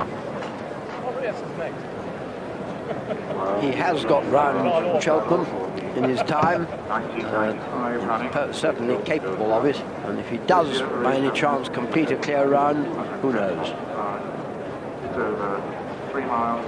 Nothing looks better than Monsieur Le Curé. He's had a bit of a mixed season, but there's no doubt John Edwards looks to have him spot on for this afternoon. This time last year, you would have said that Monsieur Le Curé was an almost certain future Gold Cup winner, but he lost his way at the beginning of this season. Looked good at Wincanton last time. That wasn't a task of any importance, but he couldn't have done it more easily, and jumped really well, and as John says, looks magnificent today. Well, I'd hate to say it, but if I was given a negative eye catcher, I'm afraid it'd be Minnie Homer. He's not the most impressive looking horse. He looked a little bit cold as he came into the paddock, but there is no doubt in this animal's ability. He was the easiest Grand National winner I've seen for some time. and he was certainly an easy winner over an inadequate 2.5 miles last time out. Forget about his looks, he's a good horse. Could he become perhaps the first horse to win both the Gold Cup and the Grand National in the same year? Because he'd certainly go on to Aintree if he wins today. In fact, he'll go, barring accidents, he'll go to Aintree anyway.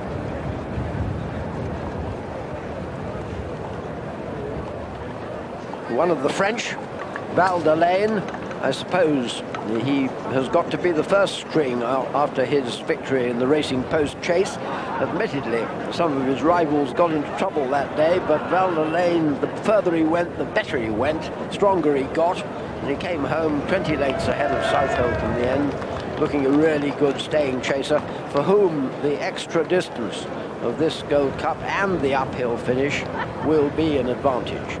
He's won good steeplechases in France. I don't believe he was really quite considered the equal of Algan before the captain victory, but pretty level pegging now, and Adam Condrat has chosen to ride him.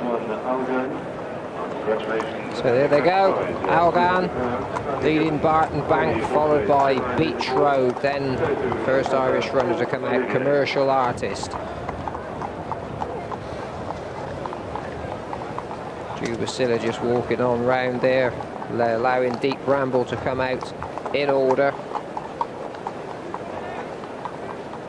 And John Mulhern's runner, the mount of Jamie Osborne, Flashing Steel, ran well in this race last year. Then Joe Darmy, a past winner, Mark Dwyer. Then the favourite, Master Oats, Norman Williamson. Mary Gale, the Irish Hope, Graham Badley, Minnie Homer, champion jockey Richard Dunwoody, Monsieur Le Cure, Peter Niven, Nuaf, Shane O'Donovan. Second schedule, just coming out of, well, Val de Lane rather, coming out ahead of Young Hustler. And finally, Jubicilla and Dean Gallagher.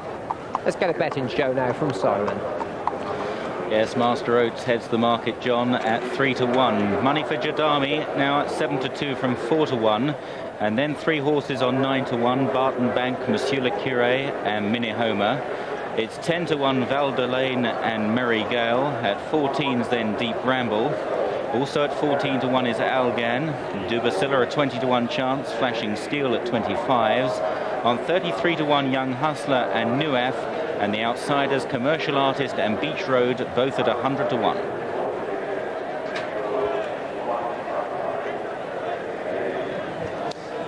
The sand running out of the clock here before the tapes go up for the Gold Cup. Out for the parade in front of the stands. In front of them, the French challenger, Philippe Chevalier on Algan, the young French star whose victory in the King George VI entitles him to carry the scarlet colours with which the fellow took Gold Cup glory last year.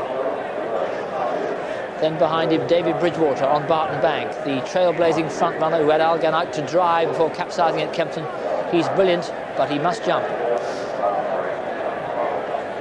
Then Tony McCoy on Beach Road, champion herd in '89, a steeplechase winner on this track this season, but the old teeth are getting longer. Colin Bowens on Commercial Artist, a tough, consistent Irish chaser, but it's the Grand National that is his real target. Chris Small on Deep Bramble, the pride of the West Country, who's improving fast and give a big run on his way to Aintree.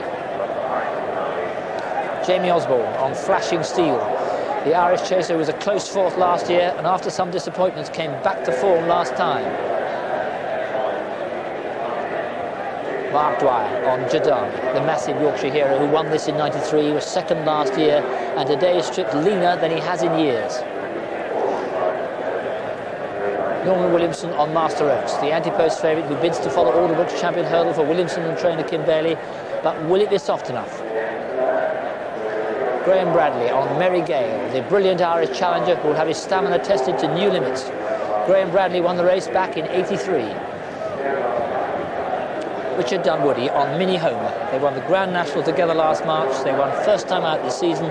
They could give owner Freddie Starr another laugh here. Peter Niven on Monsieur Le Cure, last season's star-staying novice, got his form back last time and is a slugger who'll make it hurt for the others.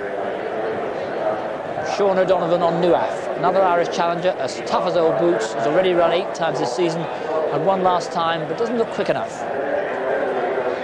Adam Kondrad on Val d'Elaine. Adam won last year on the fellow after twice being short-headed second. Val d'Elaine jumps well and won't be far off these. Carl Llewellyn on Young Hustler, third last year, another horse who likes to attack from the start. This won't be a Gold Cup for the faint-hearted. Finally, Dean Gallagher on Dubachilla. This is a mare, rare talent, but has her own mind on when to use it. Watch out for a grandstand finish.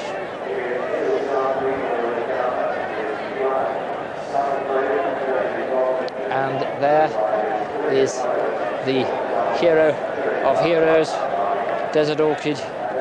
In '89, the roof came off here in quite appalling conditions when he beat Monsieur Le Cure's stables, Yahoo, and still the style and of course his colour has captured the hearts of the public like no other since, and the path of the Gold Cup is Jadami perhaps is the nearest thing to him, and steeplechasing needs stars, and the winner of this Gold Cup will certainly have proved his worth. And on the point of Dudami, here he comes. 645 kilos he weighed when he came back after his summer break. He's taken off 75 kilos. He strips today under 570. That's leaner than he's been for years, and that's a very significant fact.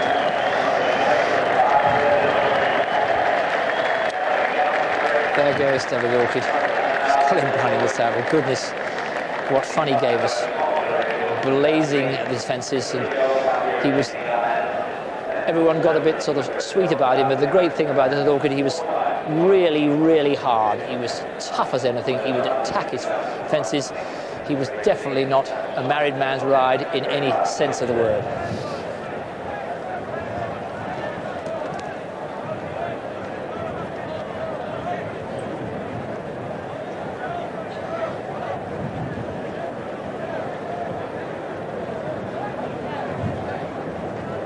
Master Oats, easy to back at 3-1. 22 favourites have won the Gold Cup in 67 runnings, but only 5 since Arkle in 1966. The bookmaker's trying to get Master Oats. Jodami is very strong, into 7-2 from 4, and he could yet challenge for favouritism. And there is late money for Barton Bank, 9-1 into 8-1, and for the national winner Minnie Homer, who was 7th last year, 9 also into 8. 10 Monsieur Le Cure and Mary Gale, and support for Deep Bramble, and they're going down the rails, taking 14-12 and now 11-1. Deep Bramble, that's popular. The French horses are not being looked at by the public. 10-1 Val d'Elaine and 14 Algon, and Jubacilla and 4 mares have won it. It's put in at 20-1, but it's easy to get. Master Oats, the carpet, the 3-1 favourite. The each-way horse, I know I'm a bit biased, but they are backing it on the course. Deep Bramble now 11-1. Well done, John. Well, Master Oats for me a worthy favourite. Just like Alderbrook in the champion hurdle here on Tuesday's turned out looking absolutely splendid, this horse. You could comb your hair in his coat, and that on a cold afternoon. He's jumping, he's jumped particularly well, but it's got to be said, Norman Williamson always rides him as though he's just waiting for the horse to make a mistake. Well, no, that's not true, but he's just never seems to ride him like you'd expect a good horse to be ridden, but there's no doubt that he's a classy animal.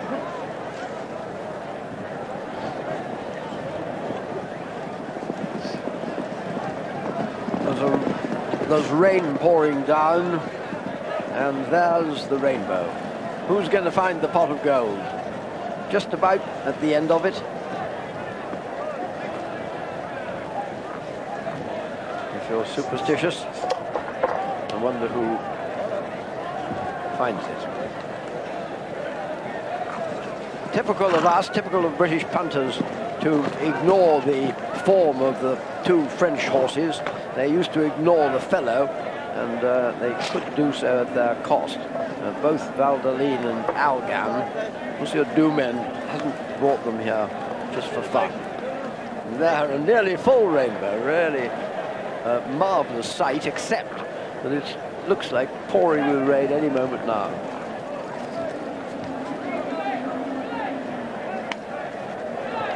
Stands absolutely packed.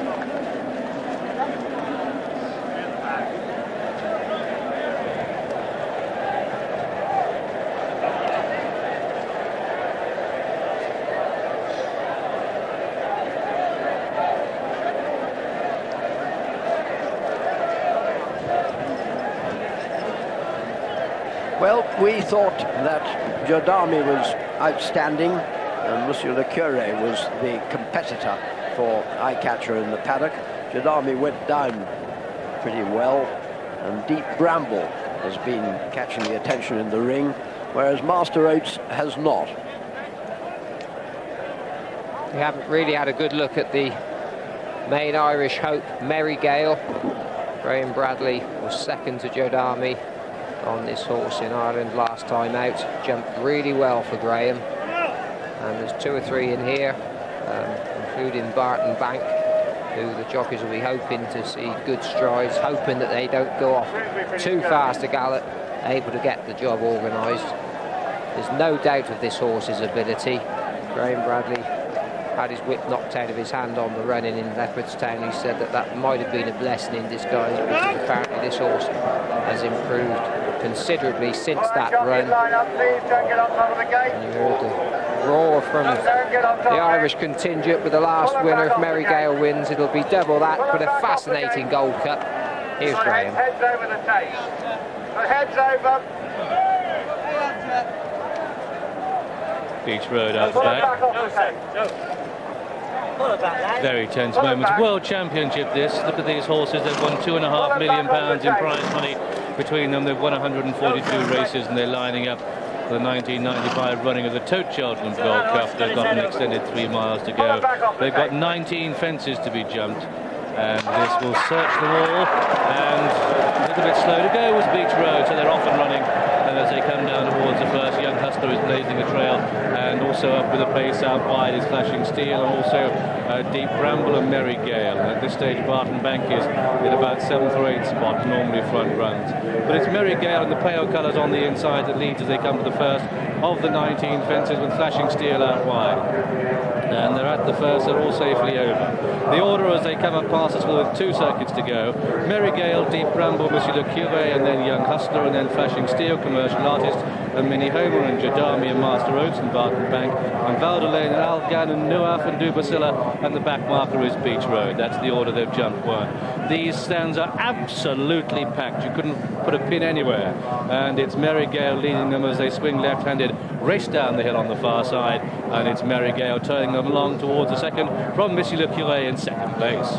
And Merry Gale, the horse with possible stamina doubts, just dictating a steady pace in the early stages in the Gold Cup. Monsieur Le Cure, an out-and-out star, in second on the outside in the orange jacket. Young Hustler lying in third. Deep Bramble close in the green colours. Out wide there, Flashing Steel in the black and blue. Master Oats the favourite on the inside as they fly the water in about 6th or 7th place with an ideal pitch under Norman Williamson. On towards an open ditch, and it's Merry Gale, and the pace still not that strong. Monsieur Le Cure is second. Young Hustler booted into it in third place. Mini Homer was over next, then Flashing Steel the outside. Barton Bank getting a bit closer. He hit the first fence. He's jumping better now. They approach another plain one. Merry Gale first. Monsieur Le Cure in second. Slight mistake by Algan in a red jacket. Beach Road and Dubasilla are the last 2, and now they begin the climb on the far side on this first circuit. Merry Gale in the yellow colours, the leader, from Monsieur Le Cure in an orange jacket in second on the outside. This is an open ditch as they rise over it. The better jump by Monsieur Le Cure, and one has gone there. It could have been Valdelaine. Valdelaine is out of the race, the Frenchman. The horse is up. The rider looks okay, Philippe Chevalier. They reach the top of the hill, and there Merry Gale on the inside of Monsieur Le Cure, with Barton Bank in third. Master Oats is 4, then Mini Homer. Jodami is now into about 6th place, the winner 2 years ago, ahead of Young Hustler and Flashing Steel as they approach the next. And this is fence number 8 at the top of the hill, and as they come to it, it's Merry Gale leading. Merry Gale comes to it, gets a good lead. Barton Bank rushes through the top, and it's a Merry Gale and Monsieur Le Cure 1 and 2. Then comes Barton Bank in third, and Master Oats is travelling well on the inside. That's going 4, Mini Homer 5, Jodami 6, Flashing Steel. The black colours on the outside showing 7, come down towards what will be the second last next time round. This time it's the 9th, and Master Oats makes a mistake there. Master Oats a mistake, and Nuaf has gone out the back. back. So these fences started to take their toll. This pace too. It's Mary Gale, Graham Bradley, Monsieur Le Cure in second, and then behind these comes in third place on the inside Barton Bank and Mini Homer, and then Jadami the outside of Master Oats and Flashing Steel, and then behind these comes Young Hustler in the red jacket. Philip Chevalier's been giving Algan one or two reminders, and then we have Commercial Artist, and they line up towards what was their first, is the 10th, will be the 19th next time round, and it's Mary Gale leading them from Monsieur Le Cure, and then Barton Bank the inside of Mini Homer and Jadami. Then we have Master Oats as they take the 10th, with Flashing Steel the outside, and then Young Hustler, then Commercial Artist, and then behind that one Algan. A very big break indeed to Deep Bramble and Du Basilla and Beach Road, and they're starting to tail off as they head down towards fence number 11 in the Toad Cheltenham Gold Cup, and it's Graham Bradley on the cutting edge with Mary Gale from Monsieur Le Cure in second. Barton Bank is enjoying himself in third. Mini Homer's well placed fourth. Master Oats is 5, Jadami 6, and on the outside is Flashing Steel, no more than 4 lengths off the pace. Young Hustler follows these, then Algan, and this is the 11th. And a stop-start pace being set by Mary Gale and Graham Bradley. Monsieur Le Cure's never been out of second place, but just shaking the reins there on the outside, the rider. And the wide outside Master Oats is switched out deep now in a sheepskin noseband. Flashing Steel is next from Jadami as they clear the water. Barton Bank is next. Young Hustler has completely lost his position and was splashed in the water as they run towards the next. It's an open ditch coming up and approaching it. Mary Gale was just over first. Monsieur Le Cure on his nose. Flashing Steel a faller there. Good jump though by Barton Bank in the green jacket. Out wide Master Oats in the noseband. Jadami right there in fourth place. They jumped the next. Barton Bank not so clever. Jadami made a mistake. Well out the back is Du Basilla the mare, and now they begin to climb once again to this awkward open ditch up the hill, and it's Mary Gale, the Irishman, has made every yard of the running so far. Barton Bank second in green. Out wide the noseband, the favourite Master Oats as they rise over this. Barton Bank down. Barton Bank the faller, and hampered Monsieur Le Cure and Mini Homer. Horse and rider up on their feet. They approach the top of the hill, and it's Mary Gale joined now by Master Oats, who's ridden into this one by Norman Williamson. They're clear of Jadami in third. Mini Homer 4. Du Basilla running on. Then Young Hustler and Monsieur Le Cure. They've got 3 left to jump in the Gold Cup. So we've got England Verted Island, Deep Bramble is being pulled up. They're at the top of the hill now, and 3 more to take that in the Toad Cheltenham Gold Cup. With on the inside Mary Gale, on the outside Master Oats. Du Basilla coming from a different parish. Jadami blunders in 4, and they race down the hill, and the favourite in the black and yellow is Master Oats. Mary Gale is jumping from fence to fence. They increase the momentum. Coming down towards the second last, Du Basilla back in third. This is the second last of the Toad Cheltenham Gold Cup, and it's Mary Gale on the inside of Master Oats. They're in the air together. They jump, race away together. Back in third place is Du Basilla. Jadami is beaten, so too Mini Homer. But look at this, Master Oats is cruising on the outside of a hard-ridden Mary Gale, but Du Basilla is a mare who finds a lot of pace in the closing stages of a race. But it's Master Oats who's asked to pick it, and he's committed there, Norman Williamson, and it's gone 3 clear of Du Basilla. Mary Gale is back in third place now. They've got 1 more fence to jump, and it's Master Oats for the team that took the champion hurdle on Tuesday. It's Master Oats clear by 4 to Du Basilla in second, and then we have back in third place a very tired Mary Gale coming down towards the final fence of the Toad Cheltenham Gold Cup, and it's Master Oats, the favourite, clear by 10 lengths at the last, and he's over safely, and it's Master Oats from Du Basilla who's over safely in second. Mary Gale comes to take it in third, then Mini Homer and Young Hustler, but it's a 1-horse race this, and this horse is the most improved horse in training this season, and it's Master Oats, and it's Kim Daly and Norman Williamson, and Master Oats win the Cheltenham Toad Gold Cup, and then back in second place is Du Basilla, a long, long way back to Mini Homer who's third, and then a very tired Mary Gale in 4, followed by Young Hustler in 5 and Monsieur Le Cure in 6, and then we have Beach Road in 7, and in 8th and last place, trotting past the coach of Jadami, in fact completing the line of Commercial Artist, just scrambled over. But this is the Bailey Williamson year without any shadow of doubt whatsoever, because the Toad Cheltenham Gold Cup has gone to horse number 8 Master Oats in the colours of Mr. P.A. Matthews, trained by Kim Bailey, ridden by Norman Williamson, who is there getting the so well-deserved applause from the crowd and his compatriots too. Richard Dunwoody just shakes his hand over. So storming Norman took the Smurfit champion hurdle on Alderbrook, one of the most improved hurdlers in training this year, and he's taken the Cheltenham Gold Cup on Master Oats, the most improved chaser in training this year. And it was a great English-Irish tussle from the top of the hill. Second horse home was Dubasilla, who's proved the better of the David Nicholson pair. That one ridden by Dean Gallagher. And the third horse home is number 10, Mini Homer, for Martin Pipe and Richard Dunwoody. But our winner is Master Oats, and he's justified a long, long haul.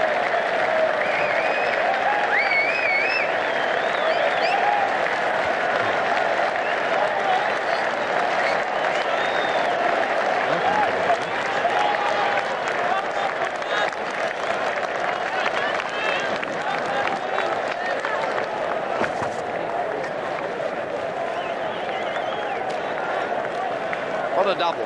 What a magnificent double.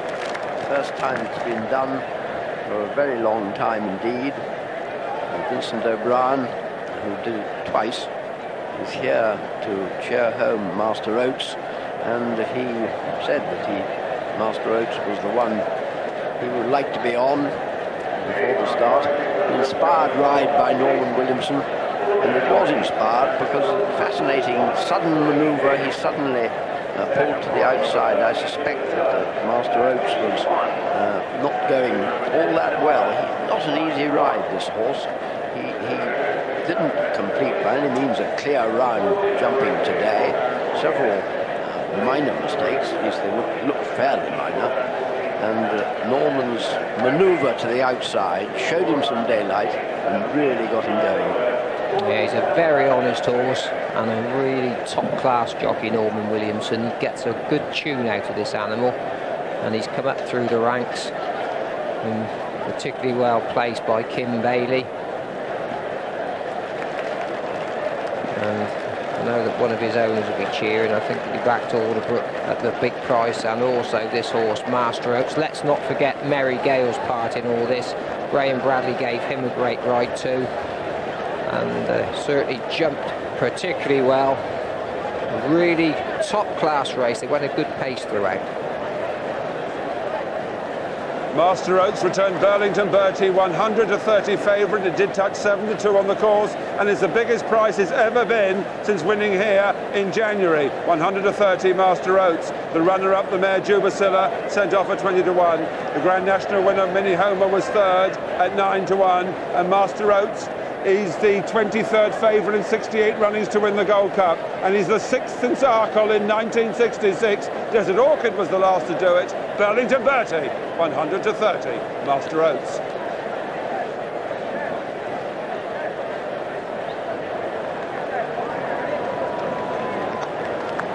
I wonder just how many people thought they'd seen the Gold Cup winner last April when this horse ran at Perth.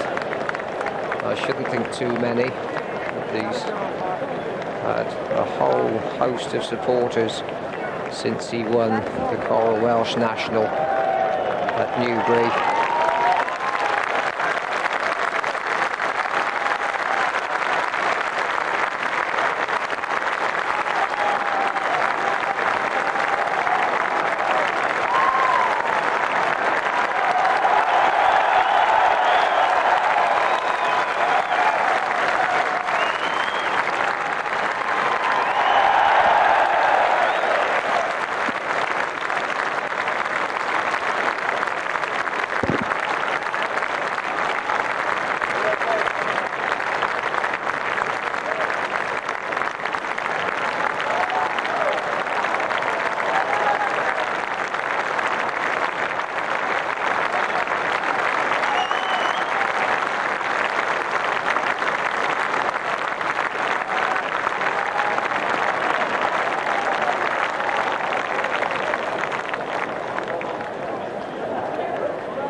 It's all easy afterwards, but going to the last fence, Norman Williamson, he had his head down, really committed this horse, and I don't think at the moment, John, there's anybody better over an obstacle.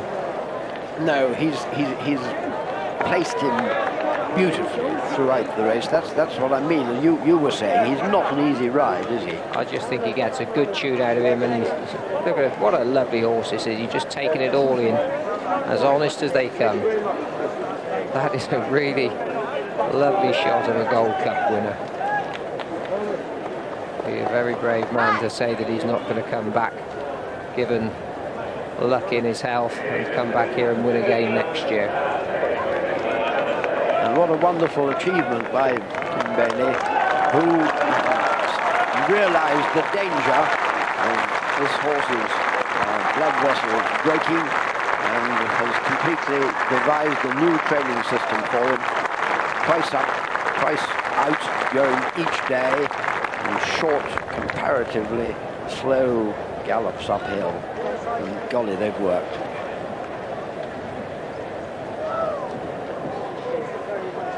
Paul Matthews, the owner, wonderful moment for you. I've got nothing to say. I've just won it. I never thought I would. I was told the game was too soft. I'm not soft enough or whatever. I've had it. But the first time, Kim was telling us, the first time when he won at Uttoxeter, he stood in pools of blood. There was no chance of him doing anything again. Yeah. Were you there then? Yeah, oh yes, yeah. I've come every time. If I don't come, I won't. I'll pack it up. What did you think when you saw him with all that blood coming down? That was the end? Well, it was just, I didn't understand what was going on, innit? I just thought he got a nosebleed. I get him all the time myself. No. He's tough. Will you go for the national now? Down to Kim Bailey. Well, let's go and join Kim. Kim, congratulations. You've said before this was the ultimate dream. You've done it now. First trainer jockey since 1950. But the horse is some machine. He is. He didn't jump as well as normal today. He made a very bad mistake down the far side, and I was very worried then we were in trouble. But he's improved dramatically. And again, all credit to my staff. Because of that, can we bring in Tracy and Sean Ellis? Tracy, you've lived through this. I know. But all the credit goes to Lad, actually. He's done so much work on the horse. He really has. Sean, Sean, just a quick word with you, because you've been out twice a day with him, haven't you? Yeah, every day. And this non-stress training, which started 18 months ago. Yeah, it started after his first race as a handicapper. And did you believe in it to start with? Do you think they've always think tough? I just did what the head lad told me to do. And then when he ran the first 2 times, we had such great results. But then decided that was going to work. So that's what we kept doing. But he's actually improved whatever it is, 30 pounds or something ridiculous. Did you begin to believe that? Did you begin to tell him, yes, I'll win the Gold Cup and stuff? I always thought he'd be a good horse. I didn't think he'd come up through the weights as quick as he has done. I never thought I'd be here to do this today. And Grand Nationals, that was the original idea, wasn't it? Yeah, that's the original idea. We'll see how he comes out of this race before we make ideas now. And tell us that there were 50-1 things for Alderbrook. Did you take some of that with the double? I doubled 50-1 with Alderbrook for this today. So Ladbrokes have got a big payout to come. Quite right too. Sean, how long have you been in racing? It's about the 7th year now. And where did you come from originally? Spent a couple of years down with Jimmy Frost in Devon. So that's where I learnt most of what I've done now. And this is the best horse so far? This is probably the best horse I've ever sat on. So. Excellent. Well, all congratulations. Thank you very much. Thanks.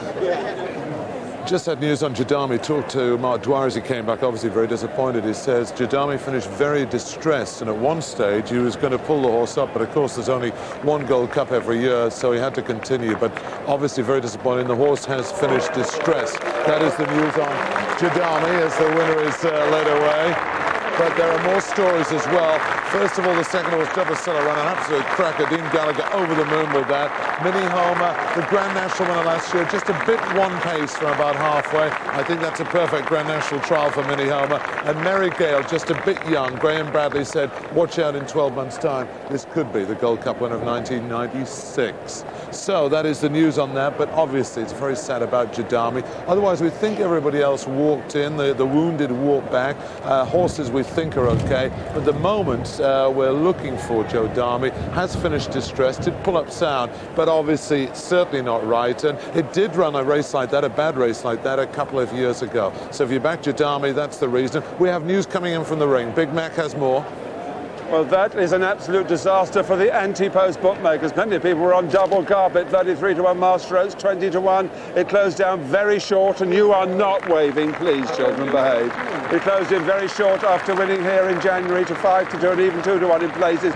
On the course bookmakers hadn't got it. They pushed it out to Burley to Bertie, 130, and it did touch 7-2 against it. Now listen to this. For the only horse ever to win the Gold Cup and the Grand National in the same year was Golden Miller back in 1934. And think of Gold Cup winners who failed recently, the fellow last year, Garrison Savannah, Cool Ground, Davy Ladd, the ill-fated Alverton, all of them failed to complete the double. But Master Oats with 11 stone 10 at Aintree for the Martel Grand National is 5-1 favourite with William Hill. On the shoulders, 9-2 with Corals. Minnie Homer is a 10-1 chance to repeat the Grand National and win it for the second time. And Juba Silla, who ran such a blinder there against Master Oats, better off in the weights at Aintree, is 14-1. That's with William Hill to go and win the Grand National. As for next year's Champion Hurdle and Gold Cup, Alderbrook is a 4-1 chance, Master Oats is 6-1, and this is only the fourth time that the same combination, a trainer and jockey, have won the Champion Hurdle and the Gold Cup in the same year. Vincent O'Brien in 1949 and 1950 with Aubrey Brabazon, with Hatton's Grace and Cottage Rake, and 3 times in the 30s it has been done before. But this, a tremendous feat by Kim Bailey and Norman Williamson. They go into the record books, but those of us who were on Master Oats with only 10 stone in the Grand National last year, do you remember we were all saying, get your oats with Master Oats, when it fell at the 13th along with Double Silk? How sick we are. We're asking bookmakers who took our money on last year's Grand National to pay us back. 10 stone Master Oats, it must have won. Ladies and gentlemen, on behalf of the Steeplechase Company, may I thank the Horse Race Totalisator Board and especially its chairman, Lord Wyatt of Weeford, for their most valued commitment to the sponsorship of the Tote Cheltenham Gold Cup. And may I take this opportunity to congratulate Lord Wyatt on his reappointment as chairman of the Tote for the next 2 years. And it is now with the greatest pleasure that I ask Lady Wyatt to present this coveted trophy to the owner of Master Oats, Mr. Paul Matthews.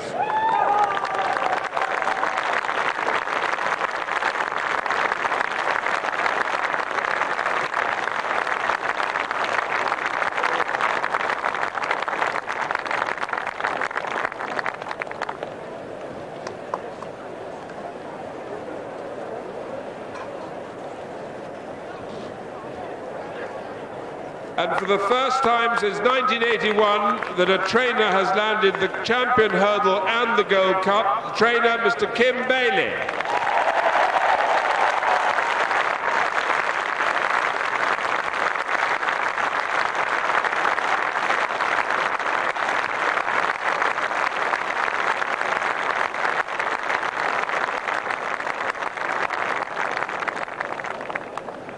And jockey Norman Williamson.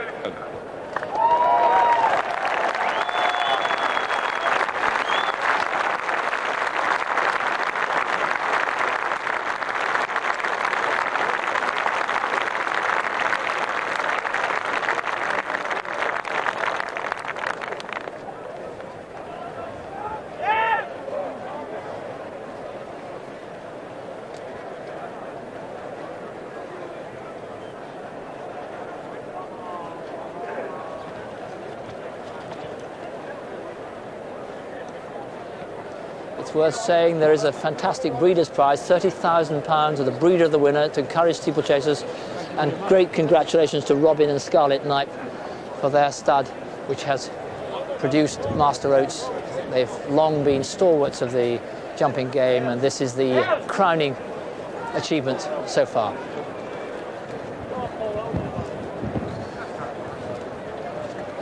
I know.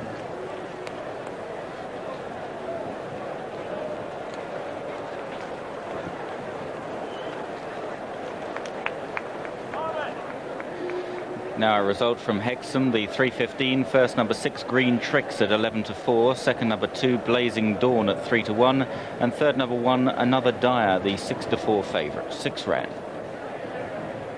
At Lingfield, the 3:10, first number 4 Sataska at 6-1, second number 2 Rocky Waters, the 9-4 favourite, and third number 12 Twice in Bundoran at 33-1. Non-runners numbers 3 and 13, 12 ran.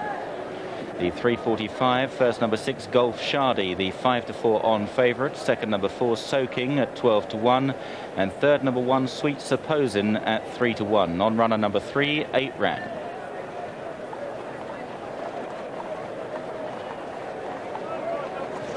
We have here Norman Williamson.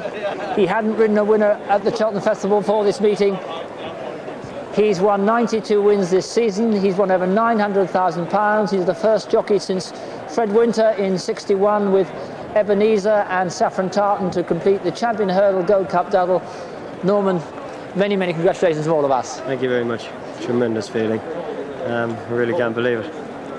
Alderbrook, you said beforehand you'd never sat on a horse was so quick. Master, it's a very different sort of machine to gallop on. Yes, totally. Someone just asked me what's the best horse I've ridden, but I said Master Oats, but he's not as quick as Alderbrook. So it's very hard to say.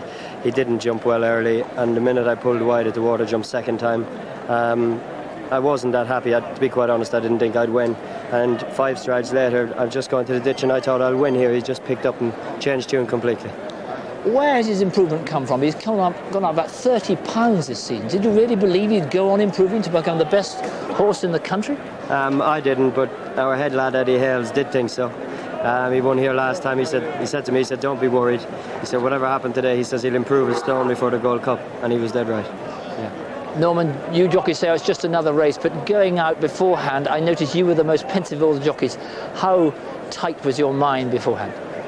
Pretty tight, but really, I wasn't worried about winning or losing. I was worried about getting around on the horse. For everybody's sake, I just didn't want to fall off him at the first fence. That'd be the worst thing that could happen. As long as I got around, jumped the last fence where he finished, well, I had my job done. Norman, it's a long time since you started off from County Cork. How big a day is this for Norman Williamson? Well, it's what I've dreamt of all my life. I'm here. Norman Williamson, he's here. Ladies and gentlemen, the winner.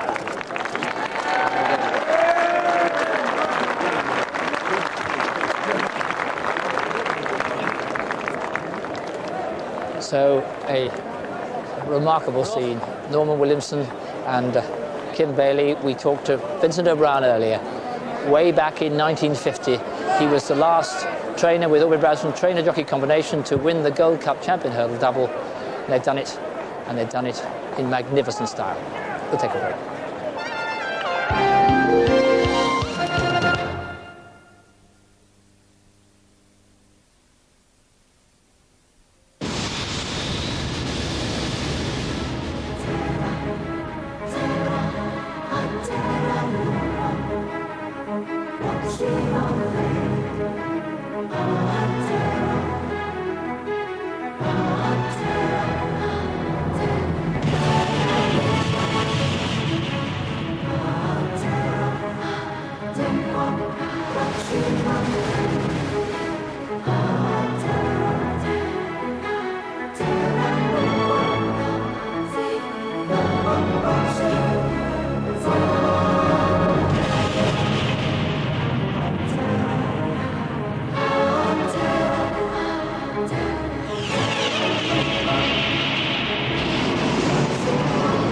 £14,000 and upwards.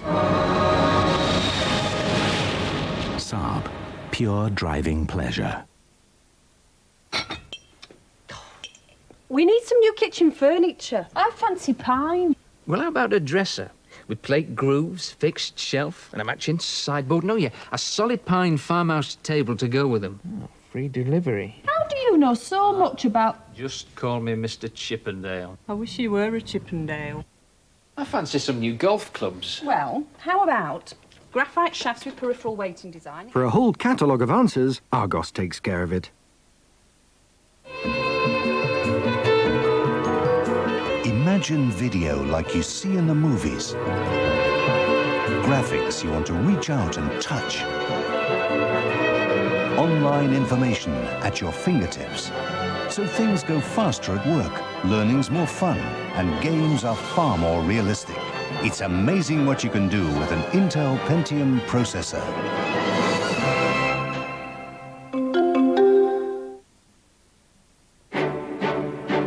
Take a closer look at the American Express card. Because now, when you use the card, you can earn points by enrolling in the Membership Rewards program.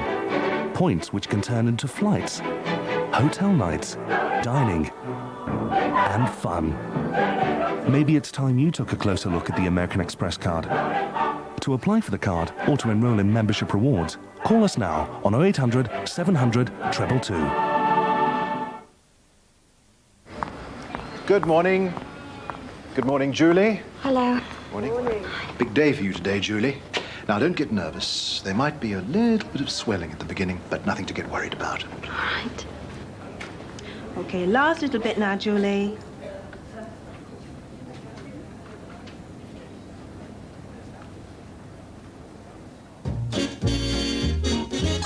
There may be trouble ahead, but while there's moonlight and music and love and romance, let's face the music and dance.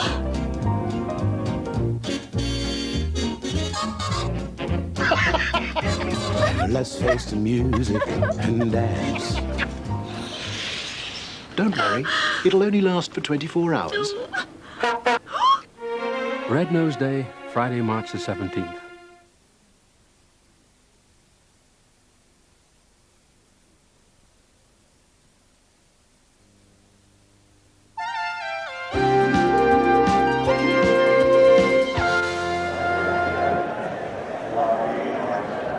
Welcome back to the aftermath of the Gold Cup, getting ready for the Fox Hunters.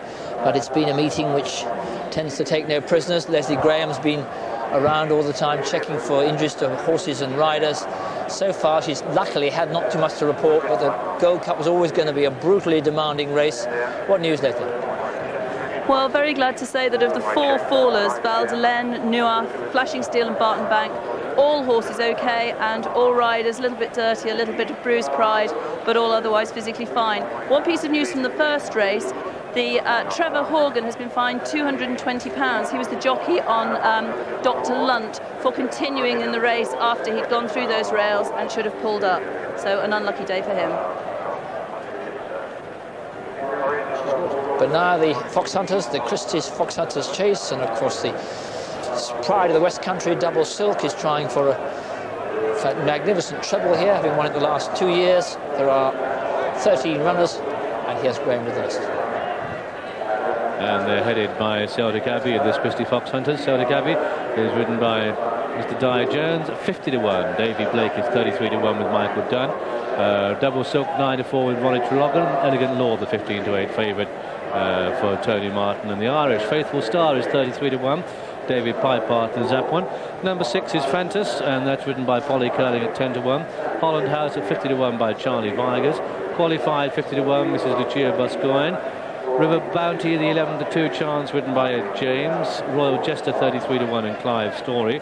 Number 11 is Ride Again, who was so unlucky at Leicester last time, 25-1 Trevor Mark. Sandy Brays 12-1 Richard Johnson, and T-Planter 12-1 ridden by Richard Russell. That's the lineup for the Christie's Fox Hunters. It's the same course and distance as the Gold Cup, and that means on this day they jump 19 fences. Well, this is the Amateur Riders Gold Cup, and it was won a few years ago by Barry Kelly, who unfortunately was killed in a car accident just recently. The youngest trainer to win this, aged 24, and a great loss to race in that, but a good race in prospect. And Double Silk, he's been the hunter chaser of the past few seasons. He's been something of a standing dish with Ron Treloggan. Disappointed in his last run at Kempton, but we'll forgive him that. He's got an outstanding chance this afternoon.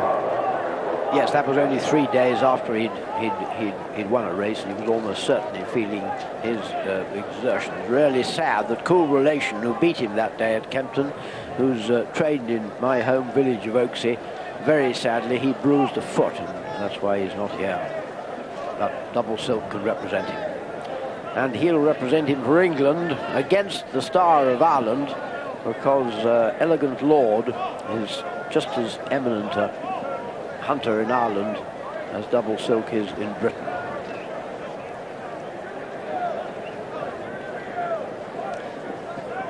They overshot the start a little bit, but Elegant Lord is ridden by Tony Martin, and he wasn't beaten last season.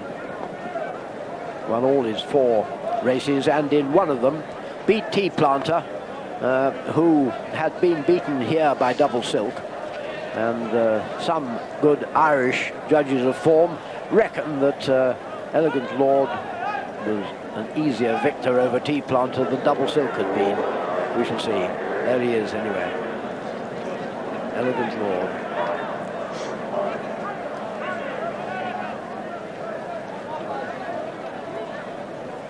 Incredible activity around the ring as rumours of a massive bet coming for Ireland's Elegant Lord. One report says it takes out well over £150,000. In one hand is now 7-4. They've done 2-1 Elegant Lord, and the bookies are rushing round to back it. The other horse being backed is, as I told you in the morning, line number 6, Fantas. A £6,000 bet at 10-1's gone in. 60,000 to 6, Fantas. That's very tight. 9, and most bookmakers are showing 8. And because of this, Double Silk, who's trying to join horse like College Master, Winston Hill, the Callant and Fairy Hill, who won it twice, trying to beat them though, winning it 3 times, is out 9-4, 5-2 in places. The huge Irish gamble, Elegant Lord, named after the noble lord himself, Elegant Lord.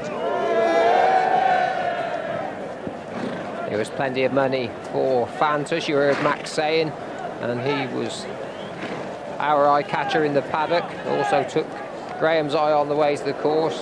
You heard there was money for him, and Double Silk, well, he was the one he was easy to back. There is the Tea Planter, who's an old rival of Double Silk's, second to him in this race last year, and then, as I told you, he went to Ireland and was beaten even more effectively by Elegant Lord. Nevertheless, a top-class hunter. Fantas was a good winning chaser. Paul Nicholls, when Paul Nicholls trained him, there he is with the Stars. Polly Curling, who rides, is champion lady point-to-point jockey. There you are, Graham. So the Christie's Fox Hunters then, they have an extended 3 1/4 miles. And cries of no sir, no sir. Shows a bit of respect, jockeys. Don't get on, you've got to head over. No sir, no sir, no sir, no sir. Now keep your heads off the tape. Elegant Lord 13-8, Double Silk 3-1, River Bounty at 11-2, 9-1 Bar. As the amateurs do as they're told, they do take a turn. Some of them. Come on! And they race away, and well, Elegant Lord's giving them a bit of start and is going around on the outside.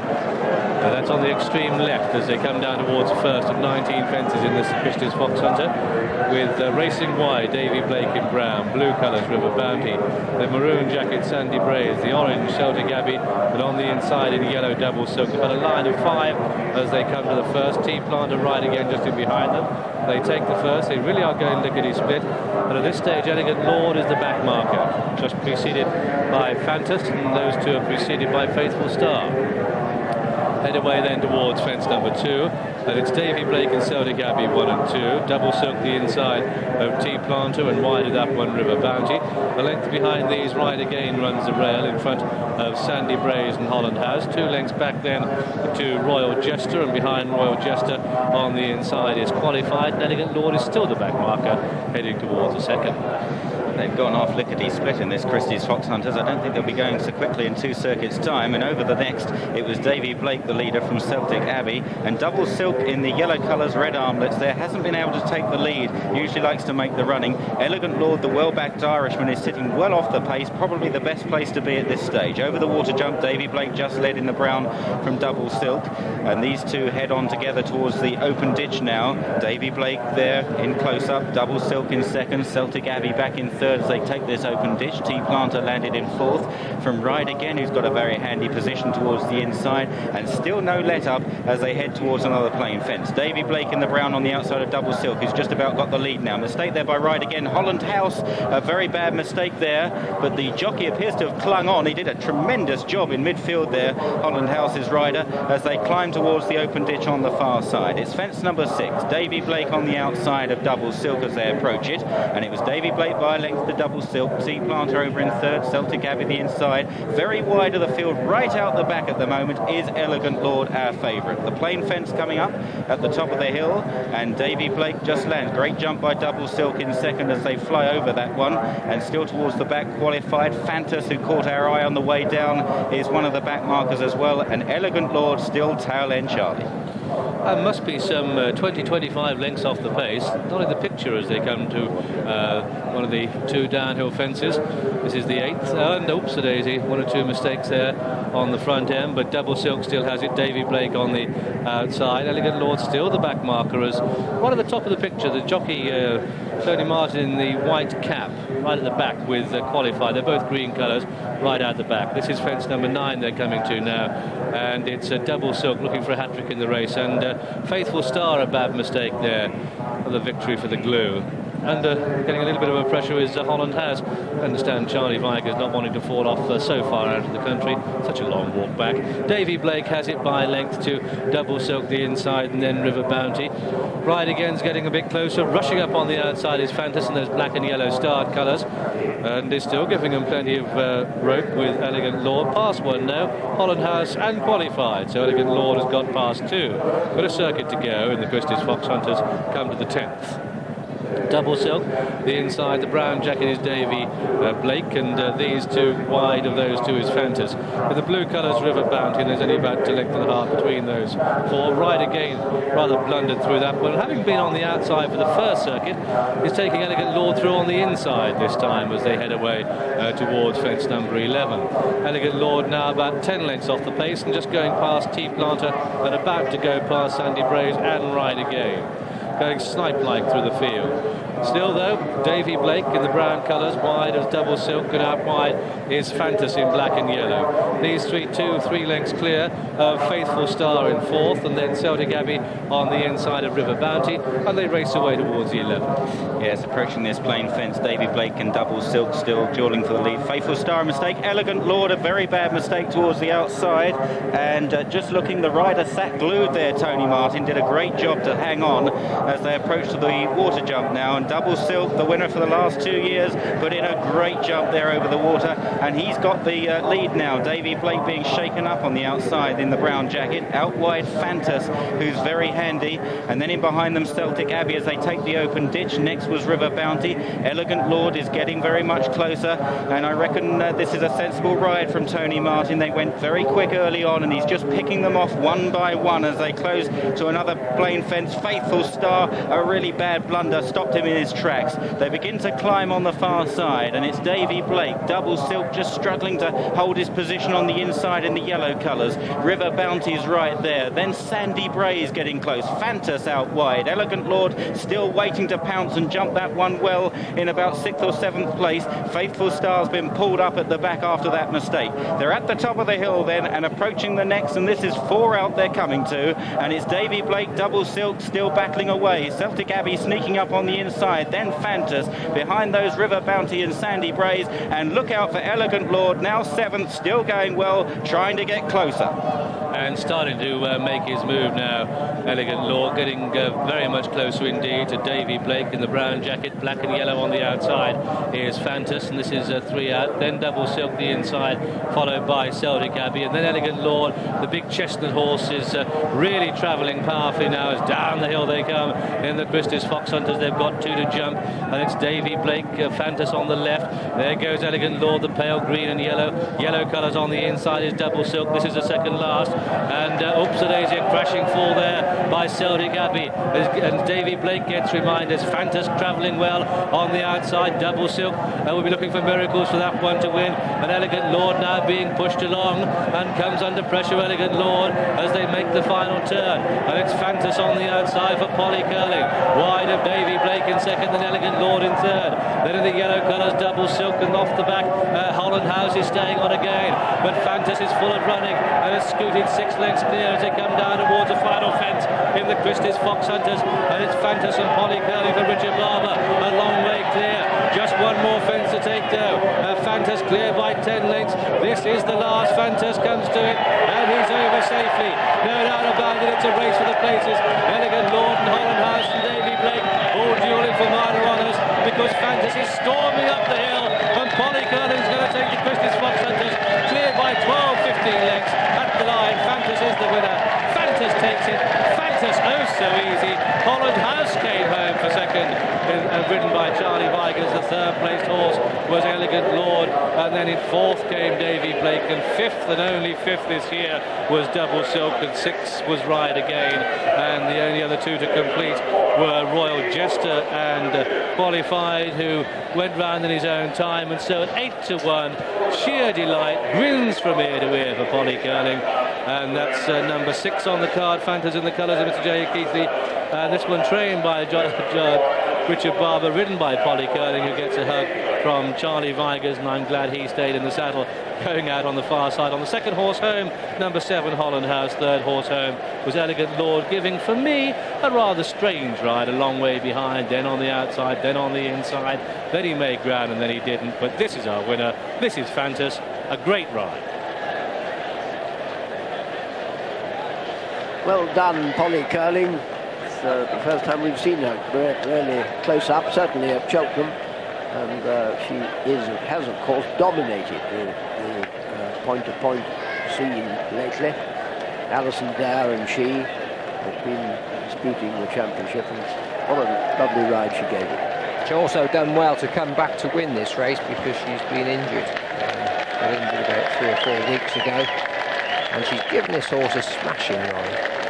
Always in the right place throughout there, never out of the first 3 or 4. They went a good gallop, mind you, and probably Tony Martin gave Elegant Lord every chance, and certainly came down the hill with every chance and just wasn't good enough. He faded in the closing stages. It's got to be said, I thought that Michael Dunn and Davy Blake ran a smashing race, eventually finished 4th, beaten a long way, but let's just keep our fingers crossed and hope that Di Jones, who rode Celtic Abbey, had a terrible fall there at the second last fence.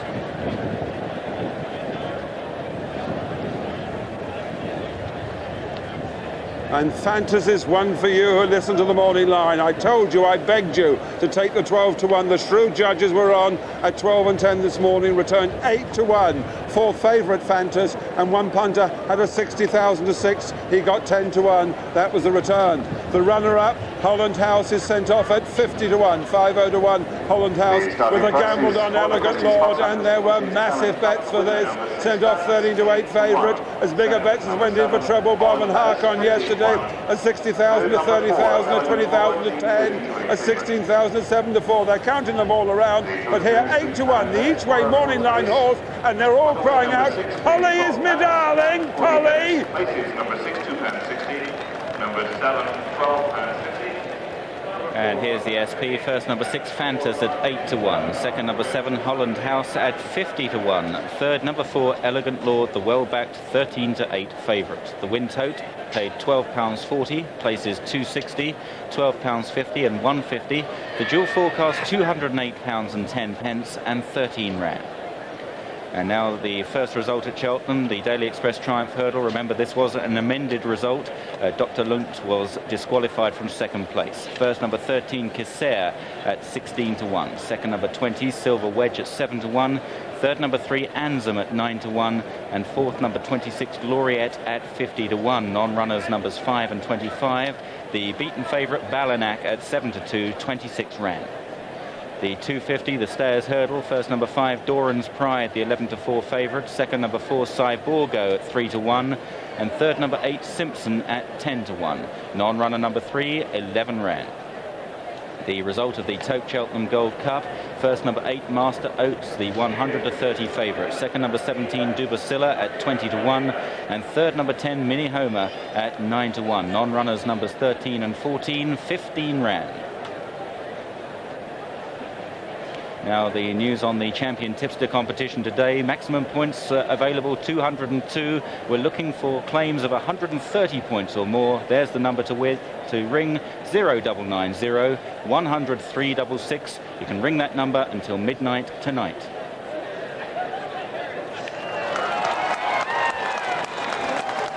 Polly Curling coming back in triumph. A triumph for trainer Richard Barber, who won this race with Rushing Wild for John Keithley, the same owner, the same colours, back in '92. Magnificent training performance, and Polly's a very fine jockey, as the point-to-point field well knows, and a marvellous triumph for the eye catchers too. Every one of the 3 eye catchers had Fantas nailed on, and Fantas sailed in. Let's clear up one last bit of news. The SP from Hexham. Yes, the 350 Bruff. First number 6, Miss Jed at 8-1. Second number 1, Shariba at 6-1. And third number 4, Zahir, the 2-1 favourite. 7 ran there. Tomorrow's another day, not a festival day, but an extra day. And my nose may be a bit red already, but it's a red nose day for comic relief here. And we've got 4 races for you. 2 o'clock we're on air. At 2:15, the Guinness St Patrick's Day, which is part of the jollity, of course, and after Doran's Pride, there are plenty of them still over here. 2.5 miles, and an impossible name to pronounce, Novices Handicap Chase, 2 miles, 5 furlongs. Another one about 25 miles long is the European Breeders' Fund National Hunt. Anyway, 2.5 miles there. And finally, the Pure Genius, you know who's that sponsored by, the Pure Genius Handicap Chase. Plenty of that flowing this evening, 3.25 miles at 4 o'clock. But a festival should build to a climax, and we've all been so lucky with 3 marvellous days here. But the best race was the biggest of all, the Tote Cheltenham Gold Cup, and Master Oats and Norman Williamson putting themselves firmly in the record books. Good night.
From director Catherine Bigelow comes an action thriller that takes you to a place you don't expect. Rock and roll. A place where loyalties cross the line. Get out of my way! We are the ex-presidents. The ex-presidents are servers. Why be a servant to the law when you can be its master? I am an FBI agent! Don't you have a soul? The place is the beach. Point Break, Sunday at 10 on 4. Well, after our break, the points will be hopefully racked up on another edition of Countdown. Life can be so unpredictable. For years, I lived with my husband, a compulsive gambler, here. Then, one day, he decided to leave, which was unfortunate, because the very next day, I won the national lottery. He would have loved spending the money. Sadly, he never got the opportunity. Safran by Renault. The car you have when you can have what you want. Indigestion. It's a bit like swallowing a rhinoceros sideways. It was a great relief, really, to come across. Ready Rapids. Well, I liked them because they've got a nice fruity flavour to them. Tangy. They do taste good. Everybody says if you've got indigestion, the pain do ease with Rapids. It's tangy, it's fast, it's Rennie Rapids. Okay, everybody, it's time to start changing your lifestyle and getting healthy. Here we go. Healthy? That's an idea. Let's stretch it up. Woo!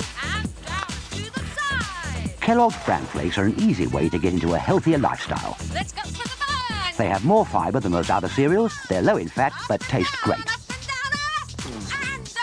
Okay, people, you're looking good. Well, I think I'll go for the burn tomorrow. Kellogg's Bran Flakes, a step in the right direction. If I'm cold, I'll turn up the heat. I don't care about global warming. We should fit proper draft excluders. Oh, don't start.